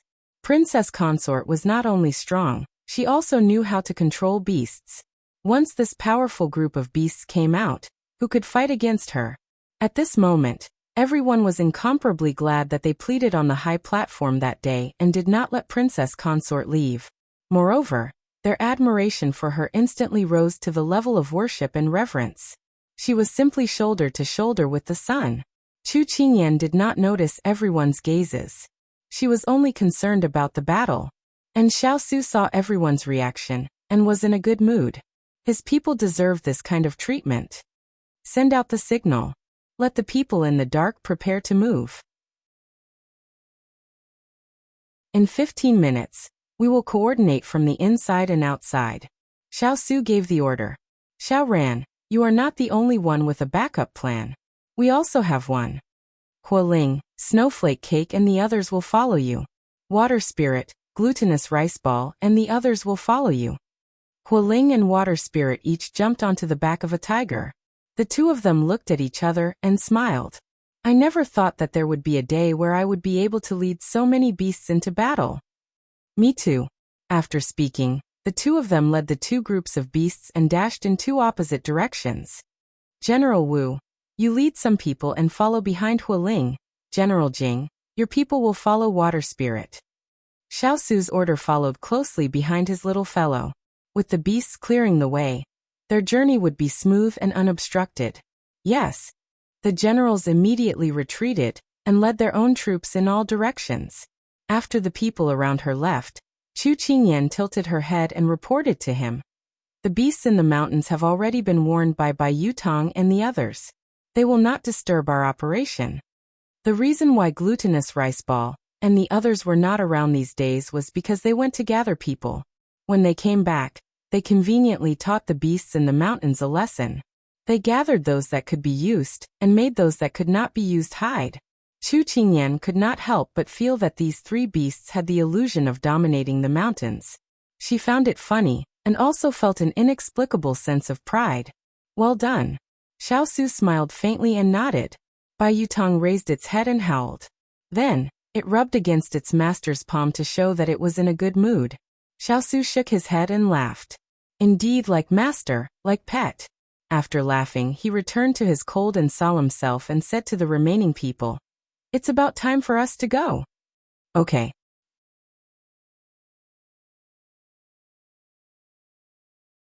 Chapter 14:14.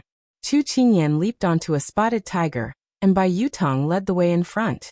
The herd of beasts was like an arrow leaving the bow, rushing towards the exit with great momentum. Xiao Su led the troops and horses to separate from her, advancing side by side. In the dark night, the sea of fire was monstrous, and the two groups of people were like a long sword, cutting a path through the sea of fire, unstoppable. Cries and roars resounded through the entire mountain forest, as if the sky was about to be overturned. At the top of the hill, Xiao Ran, who was resting with his eyes closed, suddenly opened his eyes when he heard the roars. His face was full of disbelief. At this time, a soldier stumbled over, shouting as he ran, "Your Highness, there's a beast attack, it's so scary, so many wolves, so many tigers." Before the soldier could finish his words, the sound of troops clashing could be heard, accompanied by the roars of beasts that shook the sky. Xiao Ran's eyes were fixed on the beasts that jumped out and bit everywhere. His eyes were red, and he was furious.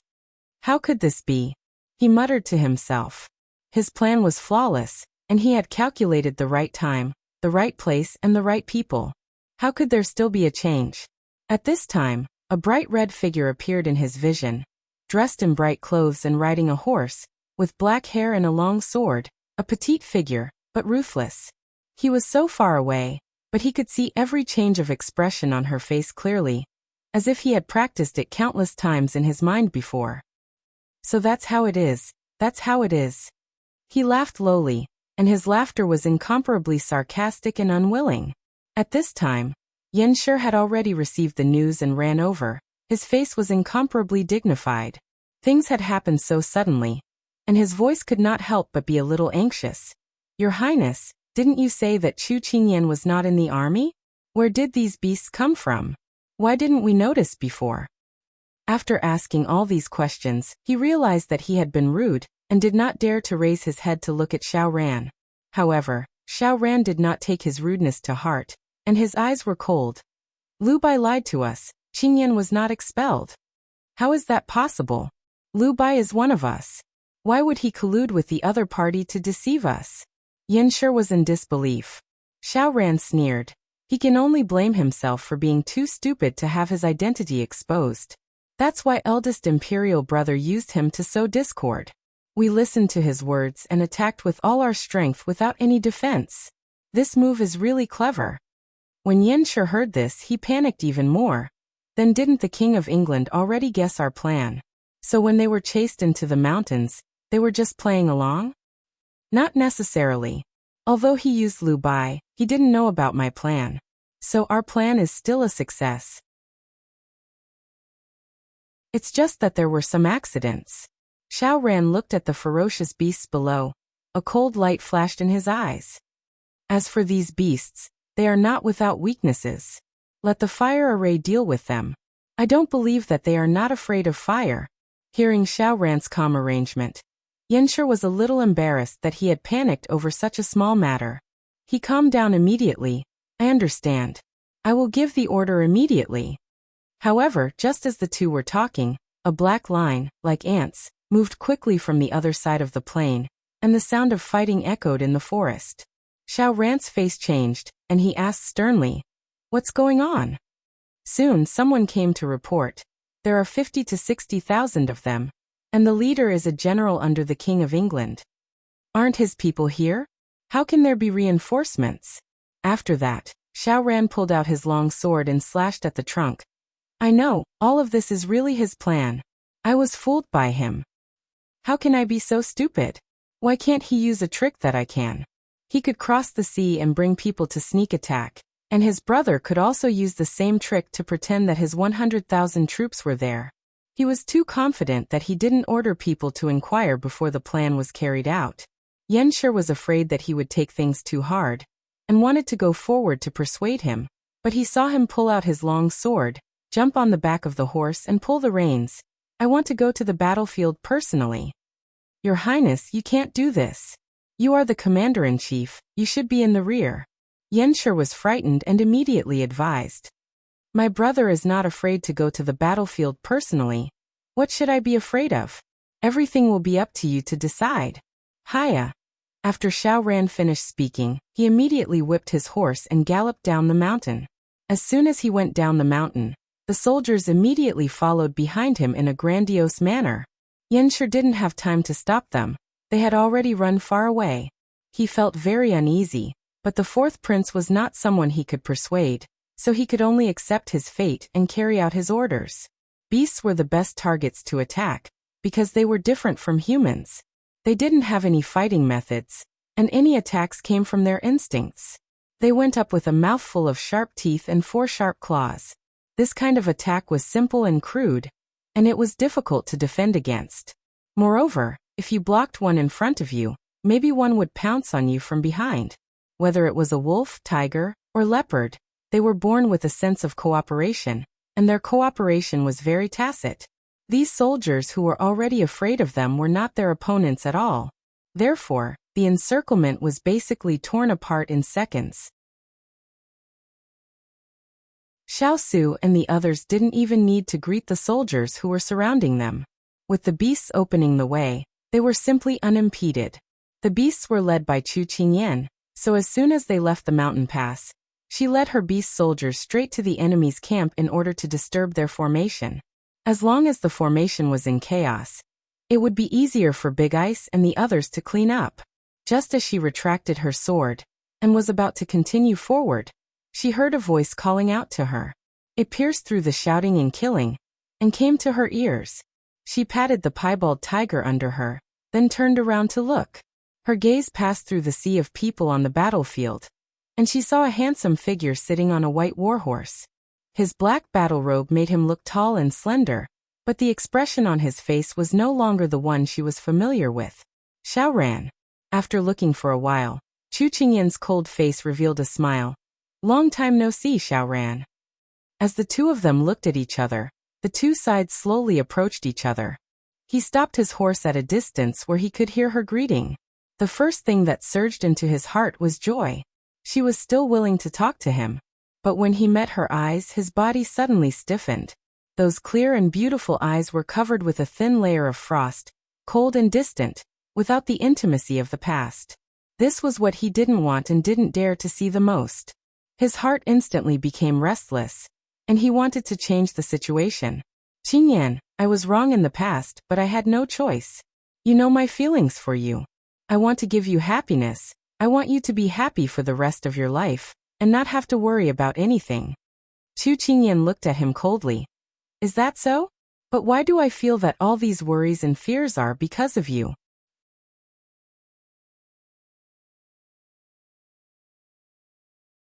Chapter 14-15. Chu Qingyan's ruthless words made Xiao Ran's face turn white.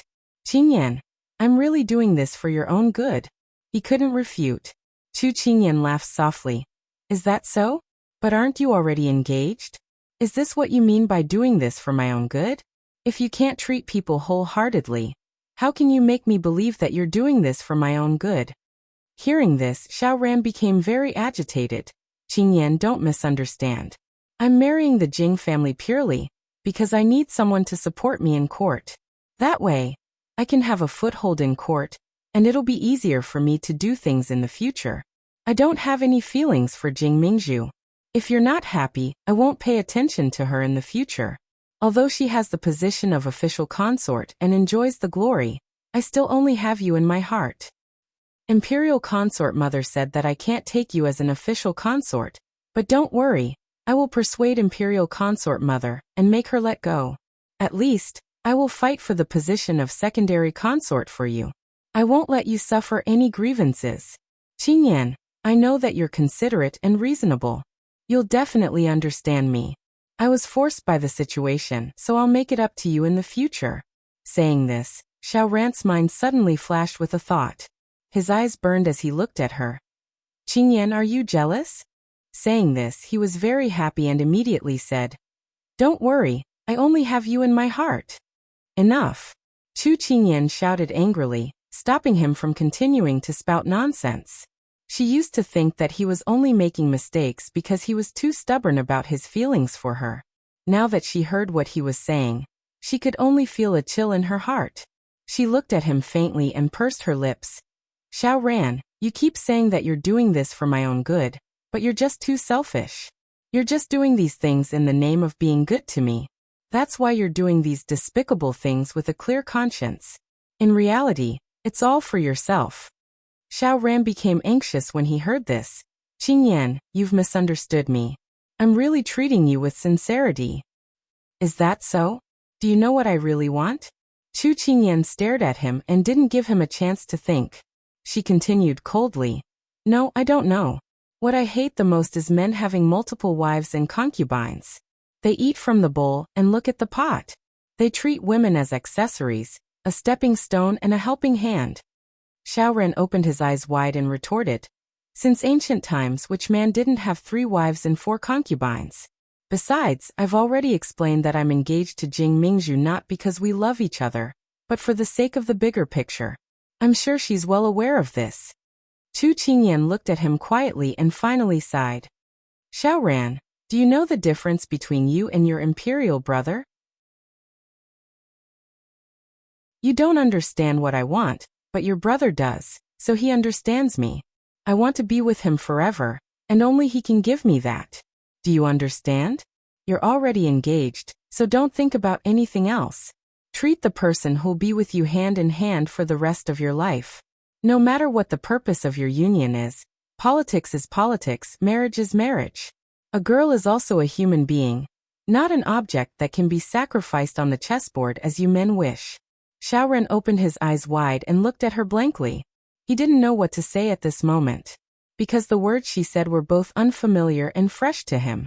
However, he was even more frightened by the coldness in her words. At this moment, the sound of horse hooves could be heard. Xiao Ran subconsciously raised his head and saw the figure approaching. He was dressed in silver battle robes that fluttered in the wind.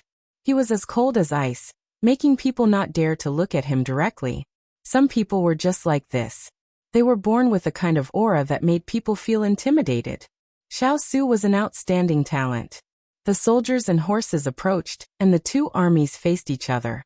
Xiao Su came to his little fellow's side. He didn't greet Xiao Ran first, but asked her in a low voice, Are you tired? Do you want to rest for a while? Please, my muscles and bones haven't loosened yet. Don't be in a hurry to send me off. All right, I won't disturb you 2 brothers from catching up. I'll take care of the people for you first. Chu Qingyan winked at him and smiled mischievously. All right, let's go to the east. Xiao Su said with a faint smile. East. Chu Qingyan's eyes lit up. The big ice cube wouldn't give her a direction for no reason. She immediately led her herd of beasts to the east. Qingyan. Seeing her leave without looking back after hearing his call, Xiao Ran felt as if a bucket of ice water had been poured over his head, chilling him to the bone. He had been provoked by the two of them standing side by side, and now that she was ignoring him, he couldn't help trembling in anger. Chu Qingyan really didn't want to pay attention to him anymore. She had already said what she needed to say. If he continued to be so stubborn, he would only have himself to blame. Meeting each other was a kind of fate, but not every friend that met and knew each other would be able to walk together to the end. It could only be said that they were not fated to be together. She gave a light sigh and then quickly calmed her emotions. Her finger made a gesture, and the herd of beasts quickly charged towards the east. Xiao Ran took back his gaze from Chu Qingyan and turned to look coldly at the person in front of him. His eldest brother, the person he had respected since he was young and the person who taught him how to conduct himself, was sometimes more like a father than his imperial father. But many things had changed, including his feelings for him. But towards his eldest brother, he still felt a trace of apology in his heart. Eldest brother, I really like Qingyan. I've let you down, but I don't regret it. He straightened his neck and seriously said this. Xiao Su lightly glanced at him. Don't call me imperial brother anymore. I can't afford to be called that. Xiao Ran was stunned. It was like something had snapped in that moment. His heart slowly tightened, as if something had disappeared and would never appear again. And at this time, there was a sound coming from the east. Xiao Ran immediately turned his head to look, and a group of people quickly appeared in his field of vision. The person in the lead was Feng Lu. He had seen him before. He was stunned at first and then his face filled with anger. Didn't he go to escort the provisions? Why would he appear here? You can do it secretly, so can this king. Xiao Su lightly said again. Xiao Ran looked at him in disbelief. Everything that had happened today had exceeded his expectations step by step. Feng Lu and the others had indeed gone to escort the provisions, but they had already returned. It was just that Xiao Su had been extra careful and had left them outside. Firstly, it was to protect the provisions, and secondly, it was to leave a backup plan. Looking at Lai Jun who had met up with the little fellow, Xiao Su's lips curled slightly. A smile flashed through his eyes, but it quickly disappeared. He once again looked at the person in front of him. Xiao Ran, your plan this time has actually succeeded, but you were too impatient. Originally, you should have trapped us for a few days, waiting for us to be exhausted and hungry before you acted. Perhaps you would have had a chance of victory, but the unfinished words were self-evident.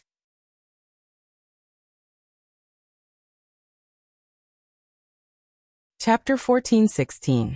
It's a pity that you. As soon as Xiao Su finished speaking, Xiao Ran's expression changed.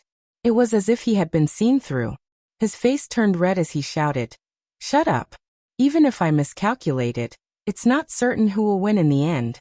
Don't be complacent too early. As soon as Xiao Ran finished speaking, he reacted. His face turned red, and he didn't dare to look at the person in front of him. He had never thought that there would be a day when he would be so rude to his eldest brother, even glaring at him.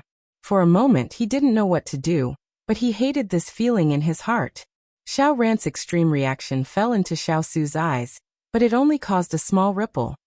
He sighed softly in his heart, as if something was slowly drifting away with the wind. Since it's like this, then show me your true ability.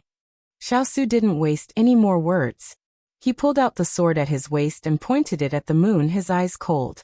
Xiao Ran turned his head and met those cold black eyes. They didn't have the intimacy from before, only alienation and indifference. It was as if there were thousands of rivers and mountains between them. And that sword was shining with a silver light, piercing his eyes. He suddenly felt that there were many things that couldn't go back. Your Highness, you mustn't be impulsive. The general beside him saw his absent-minded expression, and was afraid that he would be swayed by his emotions after listening to Xiao Su's words.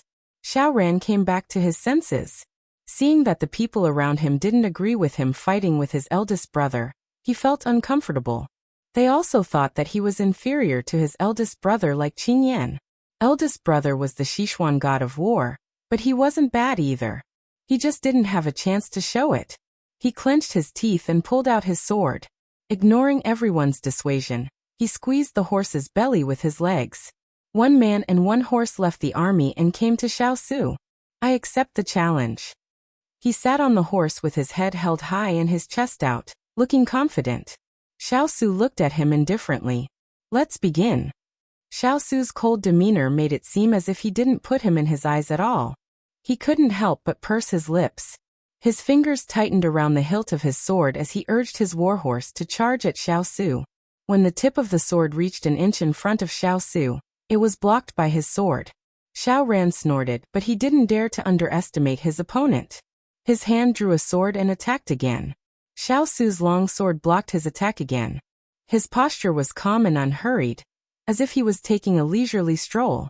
After several exchanges, Xiao Ran's attacks were fierce, but they were all countered by Xiao Su. Xiao Ran couldn't help but feel anxious. In the distance, Chu Qingyan was commanding a herd of beasts to surround a group of soldiers. Sui followed beside her, and glanced at the people fighting in front of them. He couldn't help but ask, Master, His Highness and the 4th Prince are fighting. Do you want to go over and take a look? Leave this place to this subordinate to handle. Chu Qingyan heard this and turned to look at the 2 people who were locked in a fierce battle. She smiled lightly and her voice carried a trace of amusement. No need. Then she looked away and focused her attention on the enemy in front of her. Xiao Ran was not the big ice block's opponent. Hearing Master say this, a trace of surprise appeared in Su Yi's eyes. Was Master too confident in His Highness, or too confident? But he couldn't help but admit that in their eyes, His Highness was a valiant and omnipotent existence. As if to verify his thoughts, a cry of surprise came from afar. Then he saw Xiao Ran fall from the back of the horse and smash heavily on the ground. The dust on the ground splashed up, and he was in a very sorry state. Xiao Ran supported himself with both hands on the ground. The gravel scraped against his palms, like a blunt knife grinding against his flesh. It was slightly painful. However, his gaze was fixed on the long sword that had been flung away. He couldn't believe that he hadn't even exchanged 20 moves with his brother. Shame covered his heart. At this time, when the generals rushed over to help others, a sharp sword was placed in front of him, making him unable to move. He looked up in a daze and saw a pair of calm eyes looking down at him. Xiao Ran, you still have a long way to go. Whether it's fighting for the little fellow or fighting for power with me, you still have a long way to go. Xiao Su's indifferent words pierced the inferiority in Xiao Ran's heart. His hands were tightly clasped to the ground and he stared at him with red eyes. Xiao Su, don't be too self-righteous. No matter how high your martial arts are, you are only one person. When 2 armies fight, it's a competition of who is better at scheming. Sooner or later, there will be a day when I surpass you. Xiao Su didn't pay attention to his words. Looking at him, his eyes were indifferent. Your martial arts were taught by me.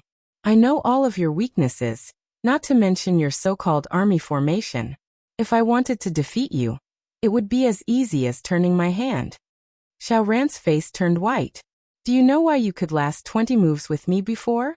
Xiao Su looked at him, as if he was looking at his younger brother through him.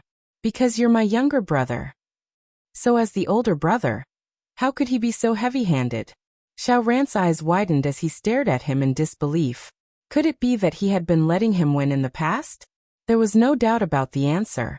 Otherwise, when he fought with his imperial brother today, he wouldn't have been so helpless. Xiao Su continued.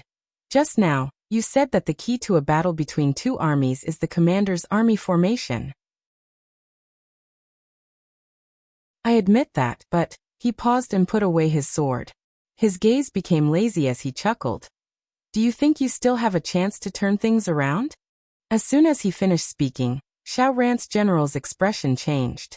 Looking around, he found that they had lost nearly half of their men. The rest were too frightened by the ferocity of the beast horde to make a move. In short, it could be said that they had already lost. Xiao Ran also found his situation at this time. Other than the direction he came from, the other 3 directions had already been occupied by Xiao Su's people. Moreover, they were still eyeing them covetously. Just by fighting with Xiao Su for a short while, his men had already suffered heavy losses. Your Highness, we have to retreat quickly. The general on the side said anxiously. No, we have to fight it out with them. Xiao Ran stood up and grabbed the sword that his subordinate had picked up. Although he wasn't confident, he couldn't lose face. He couldn't be a person who ran away at the last minute. Otherwise, he wouldn't have the face to see Qingyan in the future. Your Highness, if we delay any longer, I'm afraid we will be surrounded from all sides. At that time, it will be difficult to escape. That's right, Your Highness. Where there is life, there is hope. Let's go back and plan well. We will definitely find the best way. After listening to everyone's advice, Xiao Ran's heart relaxed. He couldn't die. If he died, he wouldn't be able to see Qingyan again. A man should know when to yield and when to stand tall. He nodded with a cold face. Go charge out from the back. Yes. At this time, a group of people appeared between Xiao Su and Xiao Ran, blocking Xiao Su and the others. Xiao Ran took the opportunity to escape with his men. Because of these people, Turin and the others didn't have time to care about Xiao Ran. They could only watch as they ran farther and farther away. Master, are we still going to chase? Turin asked. Don't chase a cornered enemy. Xiao Su only said these 4 words. At the same time, Hong Jianhua rode a horse with a panicked face. Lord, something happened.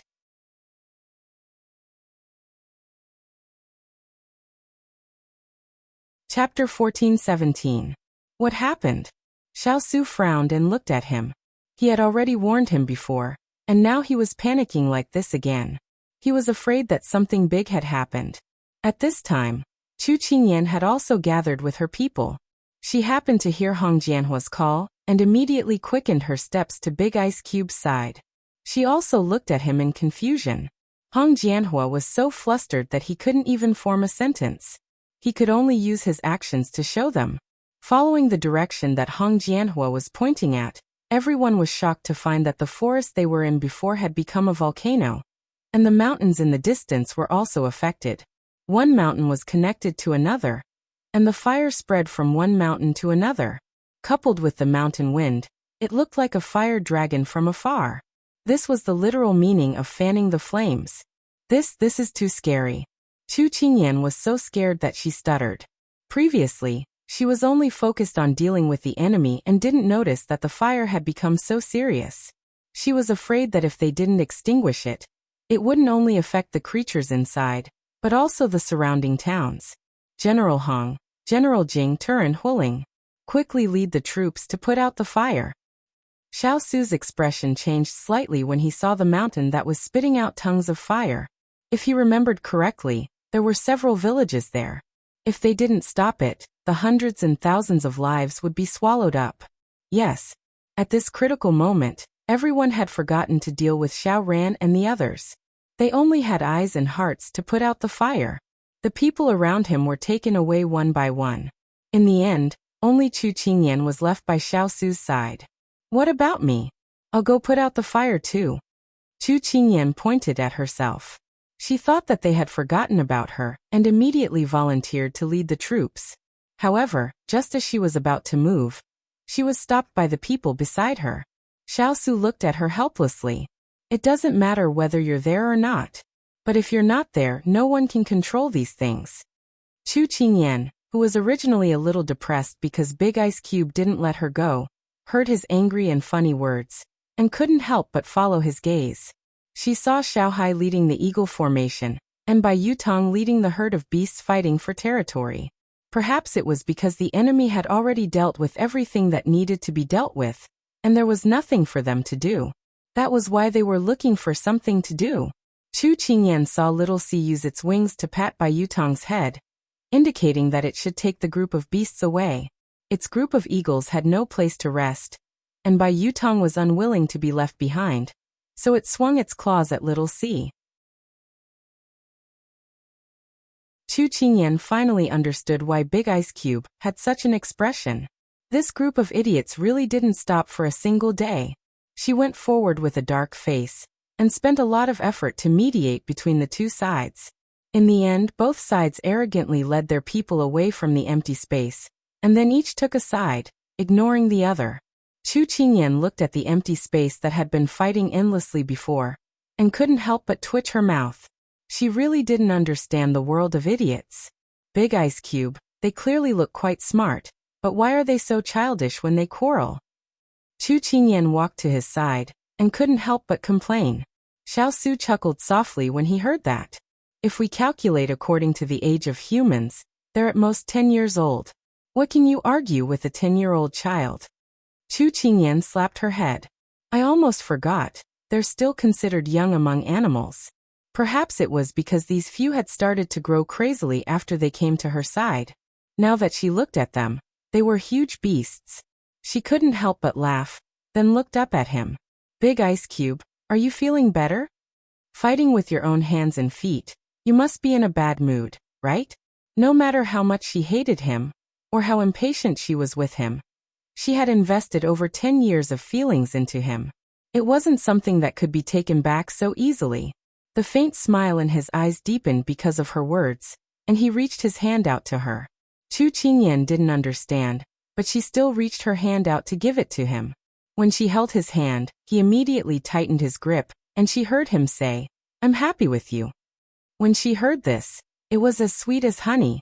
But before she could react, his arm exerted force, and her entire body was lifted off the back of the spotted tiger, and then she sat on the back of his horse. Hey, this isn't good, she reacted, and her face immediately turned red. What are you afraid of? Everyone knows that you're my wife. If anyone is unhappy, let them find another one. Xiao Su snorted disapprovingly. Chu Qingyan's face turned red when she heard the Big Ice Cube's words. Instead of feeling embarrassed, he was proud of it. If Hualing and the others heard this, they would feel like their mouths were stuffed with dog food. When Xiao Ran returned to the camp, he was told that only half of his 100,000 troops were left. He was so angry that he smashed everything he could, and in the end he could only sit down in a chair. At this time, what entered his eyes was his torn battle clothes. Before leaving the capital, his lady mother had specially told him to wear it. She said it was indestructible and invulnerable, but now it was easily torn by his royal brother. He felt that he was just like the battle clothes he was wearing. It was simply a joke. Your Highness, what should we do next? 50,000 troops against the King of England's 100,000 troops is simply throwing an egg at a rock. Adding in his herd of beasts, our people won't have any advantages at all. If we don't handle it well, we might be completely wiped out. A general was worried and half afraid as he analyzed the situation. When these words fell, everyone's eyes fell on Xiao Ran. These eyes were asking for help, respectful, but there were also doubts and distrust. Xiao Ran was very clear that some of these people didn't belong to his faction. He knew a long time ago that they didn't trust his ability. Now that he had slapped himself in the face, he couldn't blame them for doubting his ability. If he wanted to restore his image, he had to defeat the eldest brother's people in the next battle. But even the cleverest housewife couldn't cook without rice, let alone a confrontation between manpower and manpower. He knew that if he fought with the eldest brother, they would be convinced, but he didn't have the ability and energy to do so right now. I'll ask my royal father to give us more troops.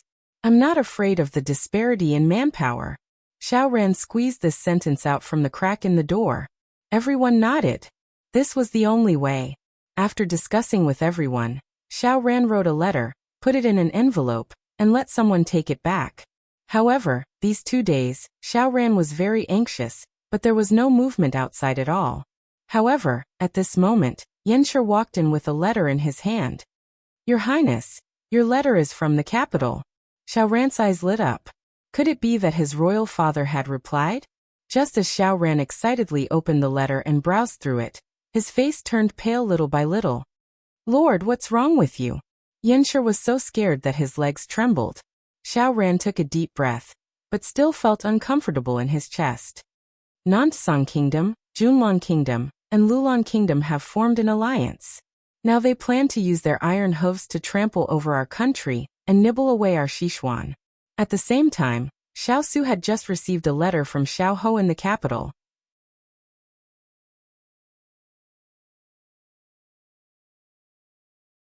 Chapter 14:18. After Xiao Su finished reading the letter, his expression was subtle. Chu Qingyan, who had just entered, saw this scene and couldn't help but lean over. What happened now? Xiao Su directly handed the letter to her. Take a look. Seeing him like this, something terrible must have happened. Chu Qingyan didn't say anything and took the letter. She read 10 lines at a time and carefully read it. The more she read, the more interesting her expression became. In the end, she couldn't help but laugh. Even the heavens aren't helping them. Xiao Ho said in the letter that Nansong had persuaded Junlan and Lulan to send troops to Sichuan. Because the 3 countries were in 3 different places in Sichuan, they formed a 3-sided siege. It was fine if it was 1-on-1, but if it was 1 against 3, no matter how strong Sichuan's military was, they couldn't care less about the other side.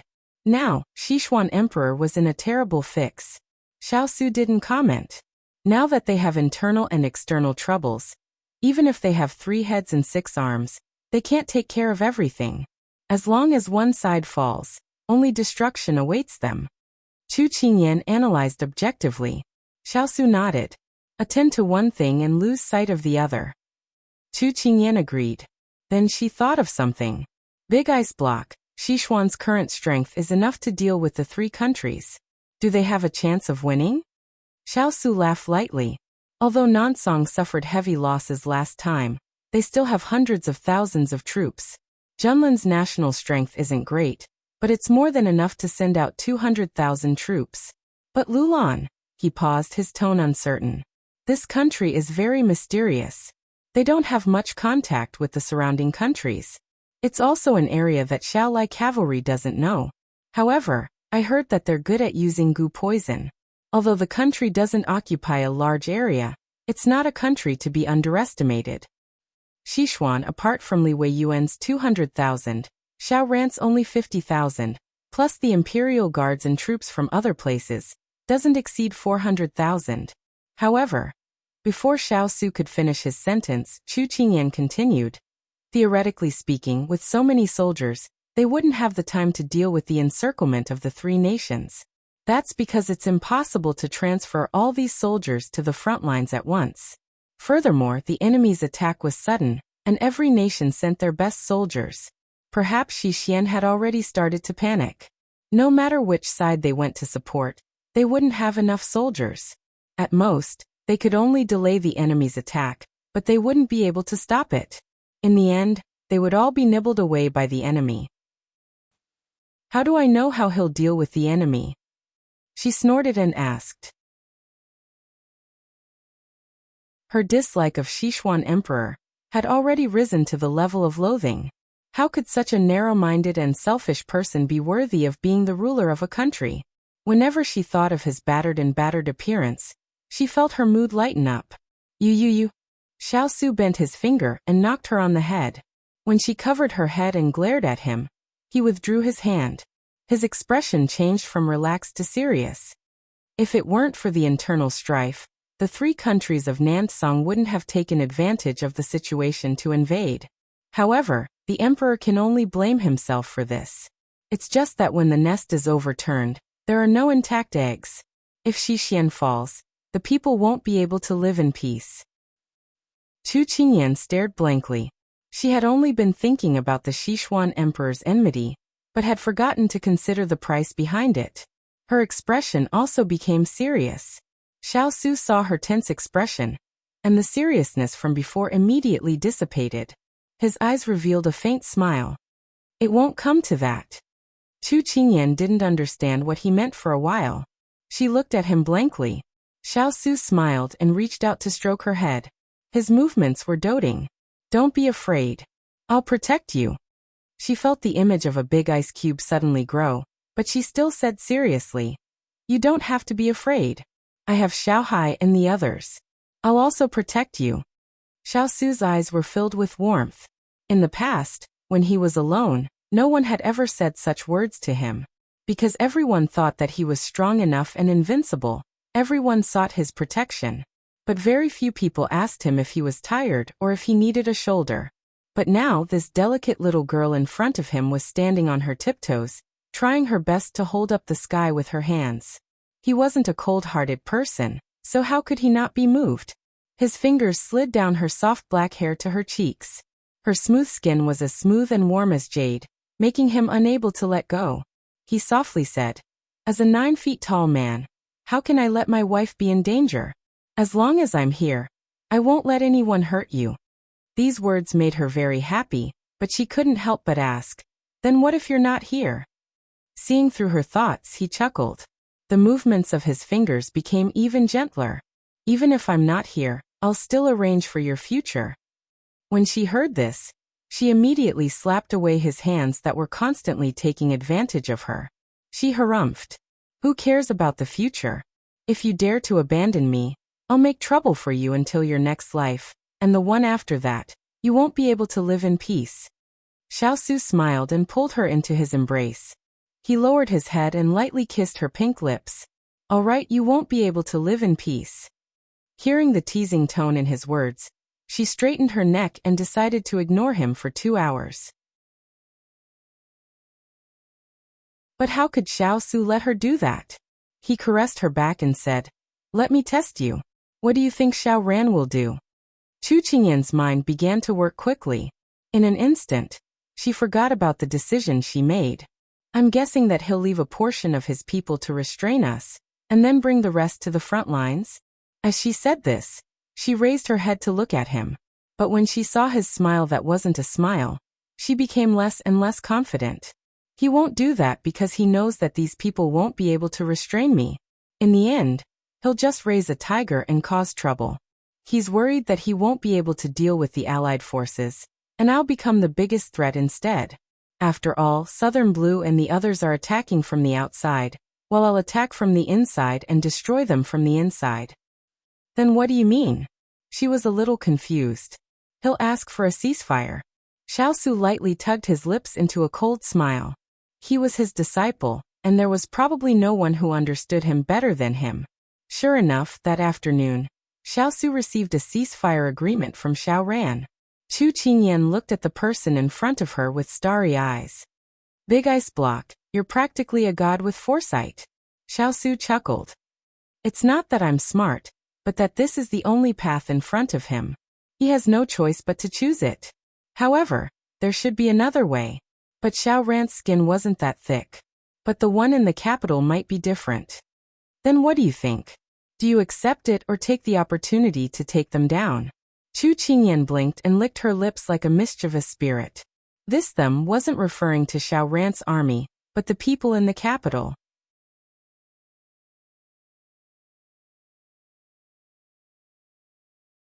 Chapter 1419. The atmosphere was originally very solemn, but Xiao didn't know whether to laugh or cry at her childish and excited expression. He tapped his fingers on the table and looked at the dirty subordinates standing below. His eyes narrowed and he revealed a fox-like smile. Of course it's to accept. The army works day and night to put out the fire. How can they have the energy to fight now? Chu Qingyan and the others were puzzled. This reason seemed to be very far-fetched. However, Xiao words were full of treachery, and everyone couldn't help but shiver. Usually, when the Lord revealed such an expression, it meant that someone was going to be unlucky. They immediately put down their worries and echoed, yes, what we need most now is to recover our energy. Even the Heavenly King can't control us. Xiao was satisfied with everyone's reaction. He waved his hand and let them rest. After all, they had been fighting the fire for a few days, and their physical strength had reached its limit. After everyone left, Chu Qingyan strolled in front of him and placed her hands on his table.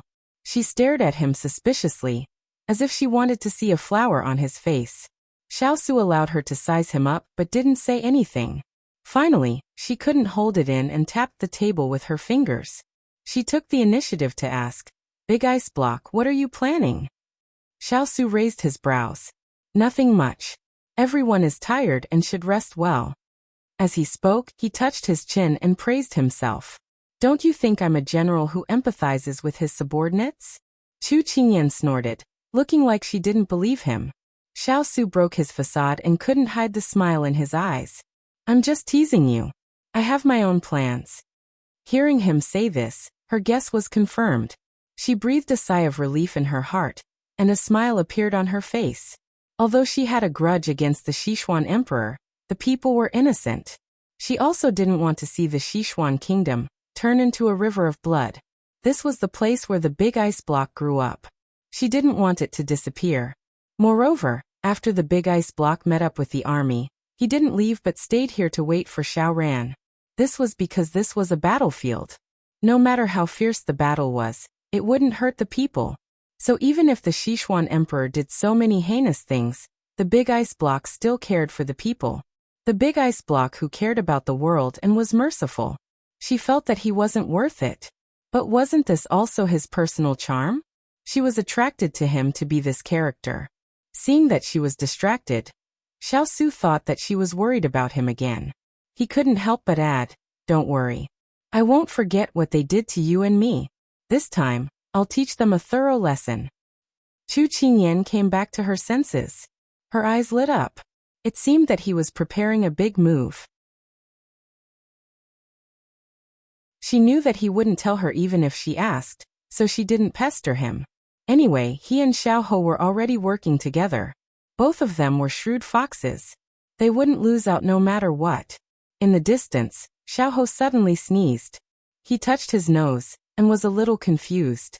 Who was talking behind his back? When Xiao Ran received Xiao Su's reply, although he had achieved his goal, he didn't know why he felt very conflicted. Originally, they were on opposite sides. They should have fought to the death. However, now that the enemy was invading, he wanted to take the initiative to ask for peace. Clearly, he had challenged him before, but now he was lowering himself to negotiate with him. He really wanted to laugh out loud. Even the heavens were on his imperial brother's side. How sullen. But what could he do? He couldn't just watch the enemy country tear their country apart and swallow it up. Xiao Ran crumpled the letter in his hand into a ball and slammed it on the table. There was nowhere to vent the anger in his heart. He had to suffer but couldn't say anything. Yanshi saw him like this and felt very uncomfortable in his heart. After all, he had watched this man plan all the way. As long as the reinforcements arrived, the King of England and the others wouldn't be a threat at all. However, such a thing happened at the crucial moment. Now he could only lower himself to negotiate with the other party. No man with courage could swallow this. Fortunately, His Royal Highness was a man who endured humiliation and put the overall situation first. Your Royal Highness, although the King of England has agreed, I am worried that he will go back on his word halfway. Yanshi expressed his worries. These words were echoed by many generals. Realizing that he didn't control his emotions well and lost his composure in front of his subordinates, Xiao Ran immediately restrained his expression. He coughed softly and replied, "You don't have to worry about this. My brother is a man of his word. Since he has promised, he will fulfill it. Moreover, he has the people in his heart. After all, this is the country he has protected for more than 10 years. No one knew his brother better than him. Although it was rumored that his brother was cold-blooded and ruthless, if he was really ruthless, then no one in the world would be affectionate and righteous. Since he was a child, he had seen him carry the responsibility and move forward with difficulty, wholeheartedly for this country." Hearing this, someone stood up and said excitedly, "Can your Royal Highness persuade the King of England to put aside his grudges for the time being and fight the enemy with us?" Xiao Ran heard this and a bitter smile appeared on his face. It's already his limit that he doesn't intervene. If you want him to help. He didn't continue but sighed and shook his head.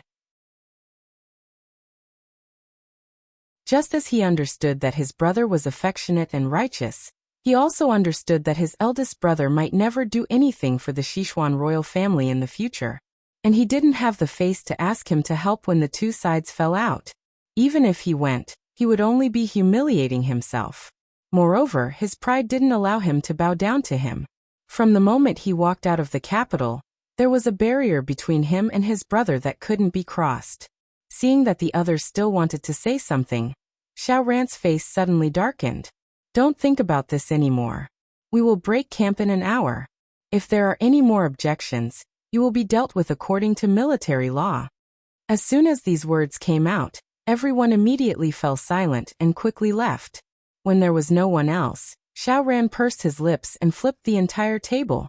The floor was in a mess. He held a breath in his heart. There was bitterness and resentment that he couldn't express. When the news came that Xiao Ran was leaving with the soldiers, Chu Qingyan was standing at the foot of the mountain with her big ice cube to watch the soldiers clean up the mountain. Occasionally, She would see people carrying roasted birds and beasts out with smiles. Because the fire had come too suddenly and too fiercely, many of the animals had been swallowed by the fire before they could react. In the past 2 days, the soldiers had found them when they were putting out the fire.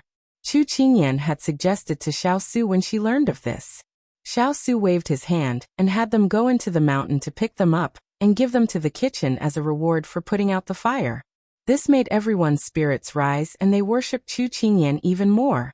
They had a realization that there was meat to eat if they followed Wang Fei. He's a person who knows what's important and what's not, Xiao Su said faintly. Knowing who he was talking about, Chu Qingyan sighed. It's just that his character isn't good. Wanting to take his brother's wife, how good could his character be? If it wasn't for their past friendship, she probably would have felt disgust at even looking at him. She really was blind at the time to be friends with him. Her heart was very bitter. Suddenly, she felt her hand warm. She raised her head to look at the person beside her. She saw him hold her hand even tighter. His eyes were full of pity as he said, "Don't deny the past. At least from the beginning, he really thought of you as a friend." Chu Qingyan stilled. In the end, the corners of her mouth slowly turned up as she nodded heavily. When Xiao Ho received the reply, he was first in disbelief. Then he put down the letter and smiled as he shook his head and said to Lin Jiangdong in front of him, "Imperial brother is too sly."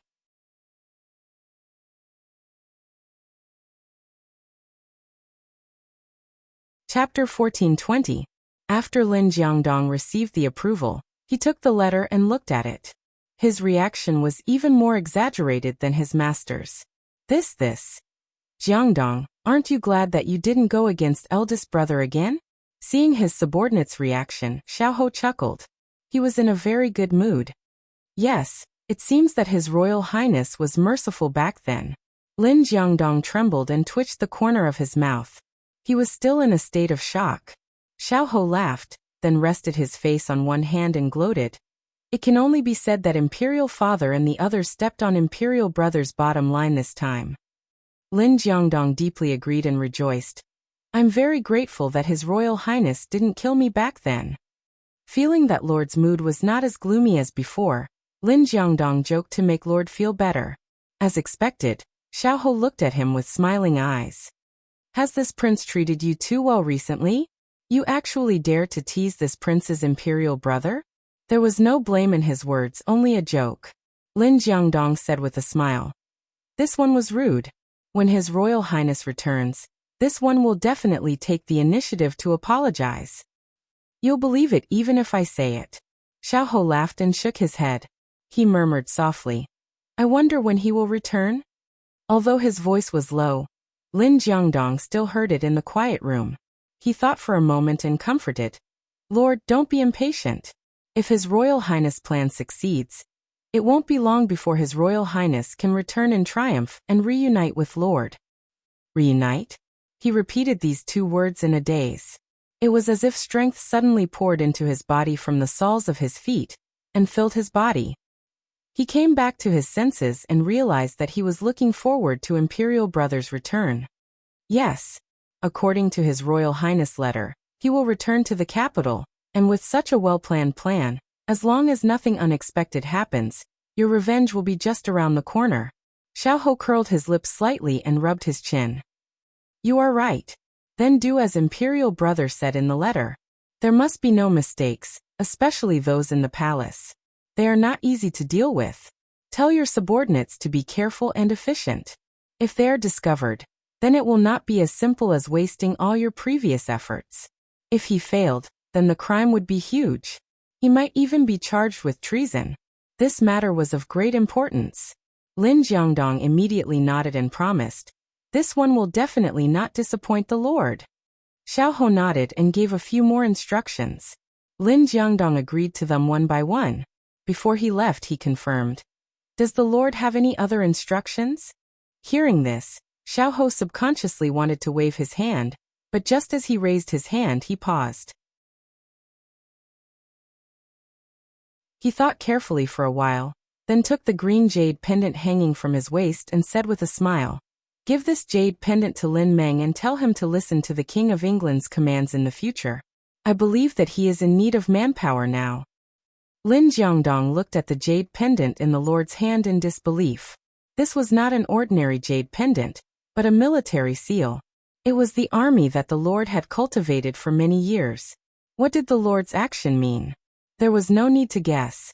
It was just that he did not expect the Lord to give it to the King of England so generously. It was not until he heard a light cough that he hurriedly reached out with both hands to take it.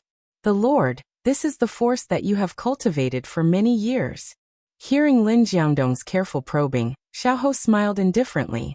Soldiers are trained for 1,000 days to be used in a single moment. A good sword should be used on the blade. Now is a good time. Lin Jiangdong thought about it and agreed, but he hesitated. Your Highness, aren't you worried that you can't get the army back? Xiao laughed as if he had heard the funniest joke in the world. Jiangdong, not everyone is like my father, burning the bridge after crossing the river, and getting rid of the donkey after it has outlived its usefulness. If you can't trust my brother's character, then I don't think there is anyone else in this world who can be trusted. Lin Jiangdong thought about the King of England's actions over the years, and couldn't help but nod with an ashamed expression. It is this one who has gauged the heart of a gentleman with the yardstick of a villain. It's fine. You are also thinking for me, but Xiao said, his smile suddenly becoming fainter. These soldiers, I have given them away and have no intention of getting them back. Perhaps these people will be more useful in his hands. These words shocked Lin Jiangdong even more than before. But no one could change the decision made by the Lord, except for Princess Pang Zhijing. Unfortunately, she was no longer in this world. Lin Jiangdong felt that the Lord was making arrangements for his death. When this thought flashed through his mind, he couldn't help but want to slap himself. He immediately bowed and asked to leave. This one understands. If the Lord has nothing else, this one will leave. Xiao waved his hand and let him leave. After the door was closed, the sound of footsteps slowly faded away. Xiao gathered his thoughts and his gaze fell on the envelope again. The ink on the yellow cover glowed in the firelight. The handwriting was elegant and flamboyant. The smile at the corner of his mouth deepened. Without the restraints of blood and responsibility, the eldest brother seemed to be living more and more freely. That was his wish in the past. He always thought that after getting his revenge, he could live the way he wanted. Now he no longer had any thoughts of walking in this world.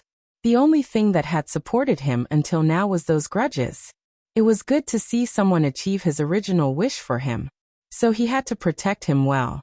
Imperial brother, when you return, it will be the day when the dust settles. In the Sichuan Imperial Palace, a sharp and crisp sound cut through the silence in the room, but it brought with it an even more deathly atmosphere. The Sichuan Emperor panted. The venting just now had left him somewhat powerless. In just half a month he appeared to be old. He was not like in the past, when he was over 50 years old but vigorous. It was unknown whether it was because he had been tired recently or because he was ill, but he seemed to have aged 10 years. But right now, his eyes were filled with anger. The dragon's might was still there. He glared angrily at the officials in front of him and scolded. What the hell are you doing? Didn't you already send a large army? Why can't you even defend the city? Previously, the other party attacked suddenly. You said you didn't have time to respond, and I will not pursue the matter. Now that it has happened so long ago, you still want to use the excuse that you didn't have time to prepare? Your Majesty, please calm your anger. The officials of the imperial court knelt in front of the table. The case of Prime Minister Liang and Prime Minister Fu had implicated many officials. Now, many of them had been promoted directly from assistant ministers. The teacup that the Sichuan emperor had thrown earlier shattered on the ground. Some of the officials' robes were stained with tea leaves, while others were splashed with boiling tea. But no one dared to move an inch. Your Majesty, the southern Song nation came prepared. They came in a menacing manner, and all of them were elites. Before General Li's men arrived, the southern Song army had already broken through the city. Although the soldiers sent by the Junlan nation weren't as elite as the southern Song nation, they outnumbered the southern Song nation by nearly double. We simply didn't have enough men. Fine, the southern Song and the Junlan kingdom are both reasonable. What about the Lulan kingdom? How do you explain that? The Sichuan emperor was so angry that he wanted to smash the table. The Lulan kingdom is simply a terrifying existence. The Minister of War's shoulders trembled as if he was talking about a ghost. He couldn't even speak clearly.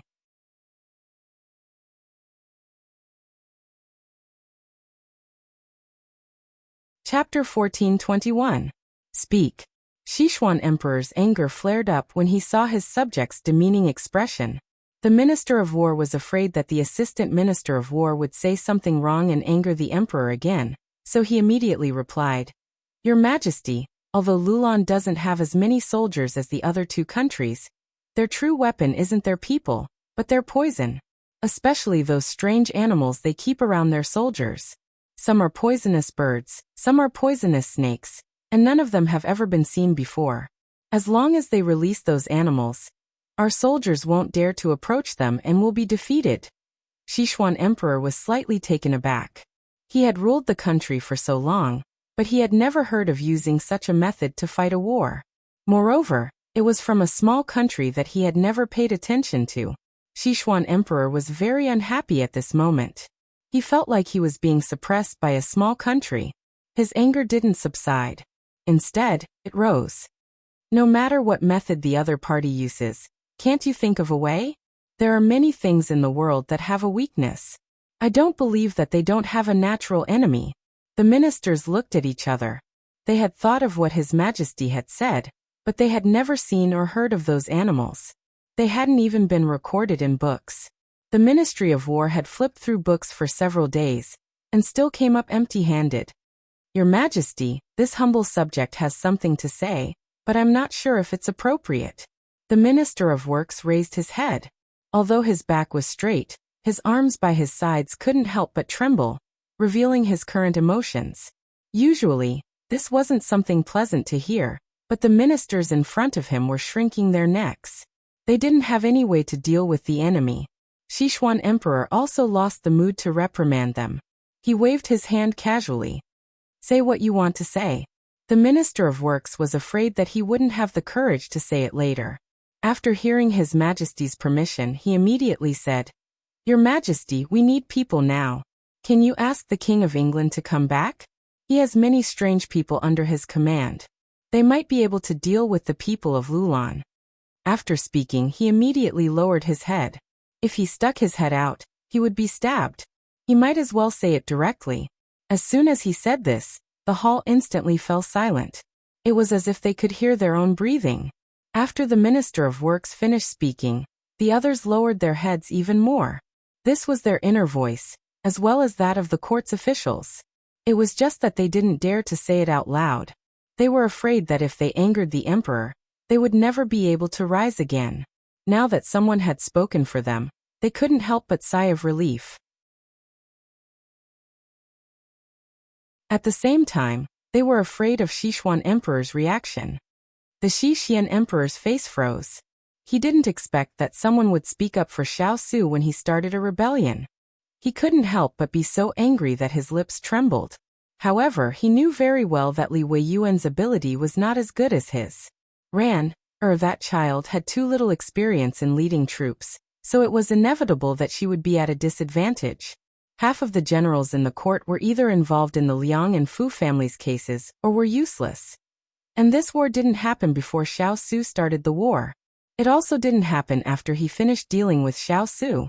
At this moment, Sichuan felt as if the heavens wanted him dead. He wanted to vent his anger on the Minister of Works, but when he opened his mouth, he saw a row of expectant gazes. He subconsciously shut his mouth. Now that the three countries were in an alliance, most of the generals in the court had been sent out. Many of the civil officials had been sent to supervise the army. In addition to those who had been imprisoned, there weren't many people left in the court who could be used. If he made trouble again, there would be even fewer people who could do things. Therefore, even though he knew that they were all here to persuade him, he couldn't punish them. For the first time, Sichuan emperor felt powerless. He was the ruler of a country, but he couldn't do as he wished. It was really sullen. "All of you are dismissed. Let me think about it." Sichuan emperor held his forehead, looking as if he didn't want to see them. The people who had escaped disaster immediately took their leave. However, before they left, the Minister of Works didn't forget to say a few more words that shouldn't be said. For the country and the people, Your Majesty, please think thrice before you act. I believe that His Royal Highness won't disregard the country and the world because of personal grudges. After saying that, the Minister of Works immediately slipped away. The others chimed in with a few words, and also ran away. Sichuan Emperor sneered. They usually walked like snails, but now they were like dogs chasing after him. After everyone left, the energy in his body dissipated. Sichuan Emperor immediately collapsed on the back of the chair. He was like a fish out of water, constantly breathing. He didn't know what had happened recently, but his physical fitness had been very poor. He couldn't breathe after saying a few words. If he hadn't forced himself to hold on today, his officials would have found out. Now that there were internal and external troubles, if news of his serious illness spread, the entire Sichuan would be in chaos. The ruler was the pillar of the country. He couldn't fall. Xiao, bring the medicine. Eunuch Xiao had been standing outside for a long time. When he heard the summons, he immediately pushed the door open and came in. Your Majesty, the medicine is here. Sichuan Emperor didn't say anything. He drank the medicine in one gulp, and then exhaled heavily. This medicine tastes terrible. Your Majesty, good medicine tastes bitter. The imperial doctor said that you'll be cured after drinking it for a few more days. Eunuch Xiao immediately handed over the candied fruit. Sichuan Emperor waved his hand and rubbed between his eyebrows with his fingers. His expression was very bad. Xiao, why does everyone want him to come back? Eunuch Xiao had heard the conversation of several officials outside the hall before they left. Naturally, he knew who His Majesty was referring to. He hesitated for a moment before saying, Your Majesty, are you referring to His Royal Highness? This old servant thinks that it might be because of His Highness's title of war god. Victorious in every battle? Sichuan Emperor sneered. Eunuch Xiao immediately shut up when he heard the frightening laughter. He didn't dare to say anything more. Sichuan Emperor laughed. We've already broken off relations. At this point, will he still help me? Even if he agrees, I'm afraid that he'll take the throne instead. Eunuch Xiao wanted to nod vigorously. Even if His Highness didn't help His Majesty, he would help the common people. However, he knew that His Majesty didn't want to hear this at all, so he didn't dare to say a word. Let me think about it. Sichuan Emperor sighed faintly. Eunuch Xiao felt that he seemed to have aged several years. At this moment, the young Minister of Works, who was still trembling with fear in the imperial study, immediately calmed down after bidding farewell to his colleagues and getting on the carriage. He seemed to be talking to himself to the air. Tell Prince Yi that His Majesty has wavered. I'll persuade him with the other officials. Don't worry, Your Majesty. The Minister of Works was someone that Xiao Ho placed beside the Minister of Works. On the surface, he worked for the imperial court, but in reality, he worked for Xiao Ho. After that, someone responded, and then there was no more sound. The Minister of Works smiled. In fact, His Majesty had long wanted Xiao Su to come back to help, but he couldn't bring himself to ask. He believed that as long as they tried a few more times, they would succeed. Let's go.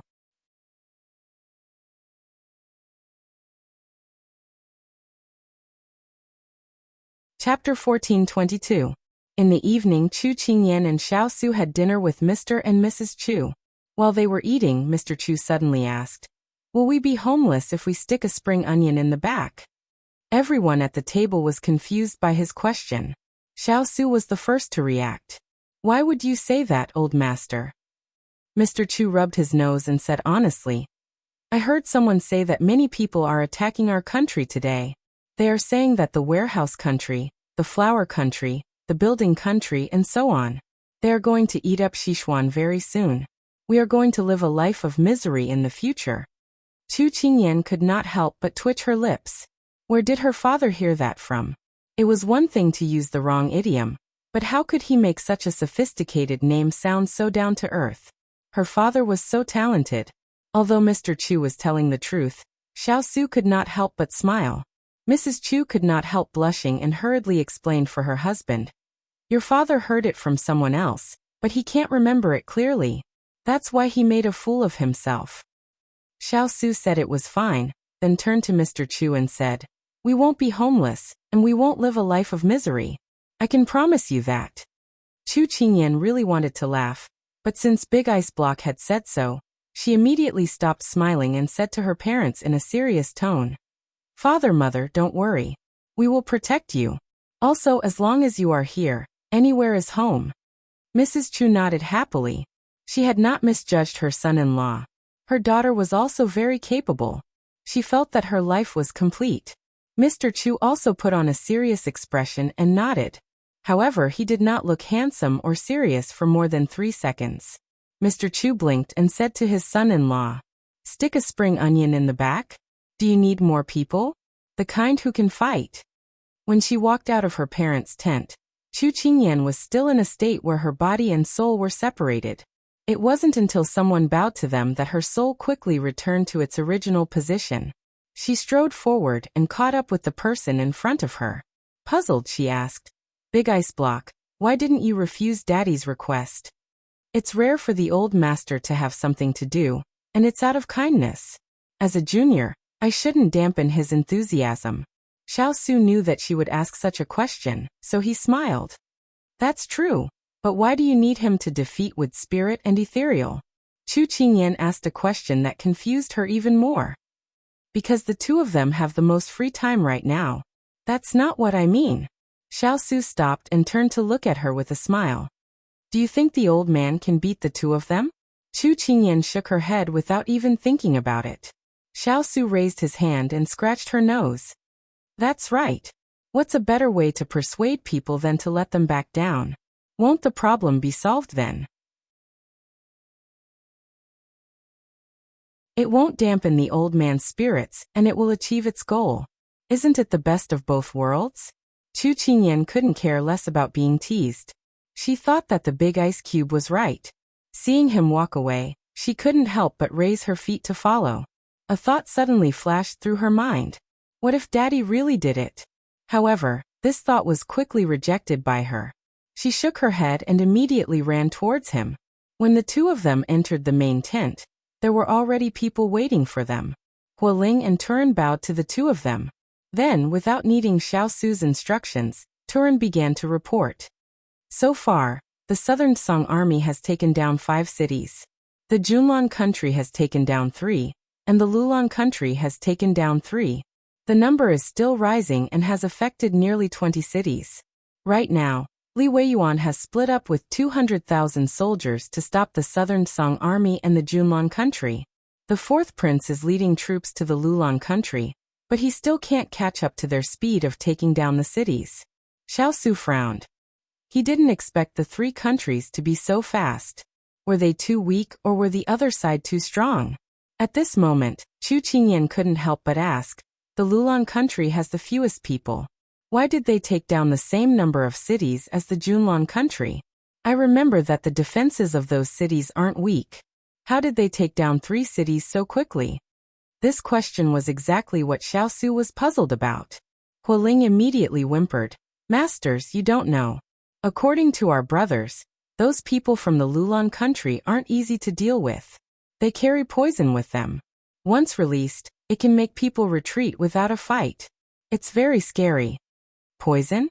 Chu Qingyan thought of the scorpions, centipedes, and cobras all over the ground. Her whole body itched. Although what she imagined was different from the poison in the Lulan country, at least the toxicity was similar. What kind of background does the Lulan country have? Chu Qingyan couldn't help but rub her arms. Hualing shook his head, his expression ugly. "Although we don't know much about it, it can be traced back to 100 years ago.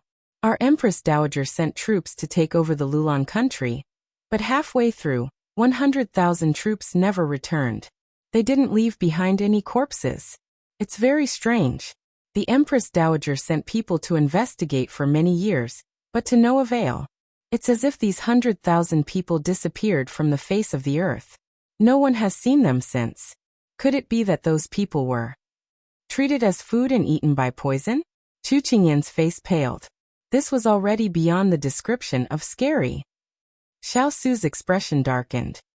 Hualing, have Water Spirit investigate the Lulan country. Hualing didn't delay, and immediately left the tent. What's the news from the capital? Xiao asked. A while ago, the third prince used some tricks to make the Liang and Fu families fight each other like dogs. His Majesty was furious and imprisoned many officials. Now that the three countries are attacking, there aren't many people in court that can be used. The third prince's move is giving His Majesty a headache. Someone has already suggested that you return, but His Majesty is putting on airs. Although he said he would consider it, he actually wanted you to return long ago. He's just too embarrassed to ask. Now he's borrowing someone in court to ask. When the time is right, he'll definitely relent. Xiao nodded. It was as he guessed. Oh, that's right. Master, this is the letter the third prince sent over. There's also a jade pendant inside. Turin immediately took out the two items and handed them over. Xiao took the jade pendant and played with it. He saw the word thick written on it. Confusion appeared in his eyes. This should be something that his third brother carried with him, or had some special meaning. But why did he send this to him? Xiao opened the letter with confusion. After quickly skimming through the message, Xiao's furrowed brows immediately relaxed. This change made Chu Qingyan happy as well. What did the third prince write in the letter to make you so happy? Xiao reached out his hand in front of her. The jade pendant fell from his fingertips, and the red thread was wrapped around his ring finger. Through the light of the fire, she looked carefully but couldn't find anything. She heard the person in front of her say, I was just vexed about the troops when third brother sent me a solution. 100,000 troops. You're tuning in to the Lime's Wuxia Whispers YouTube channel. We're so grateful for your support, and don't forget to subscribe to join us on this incredible journey through captivating stories.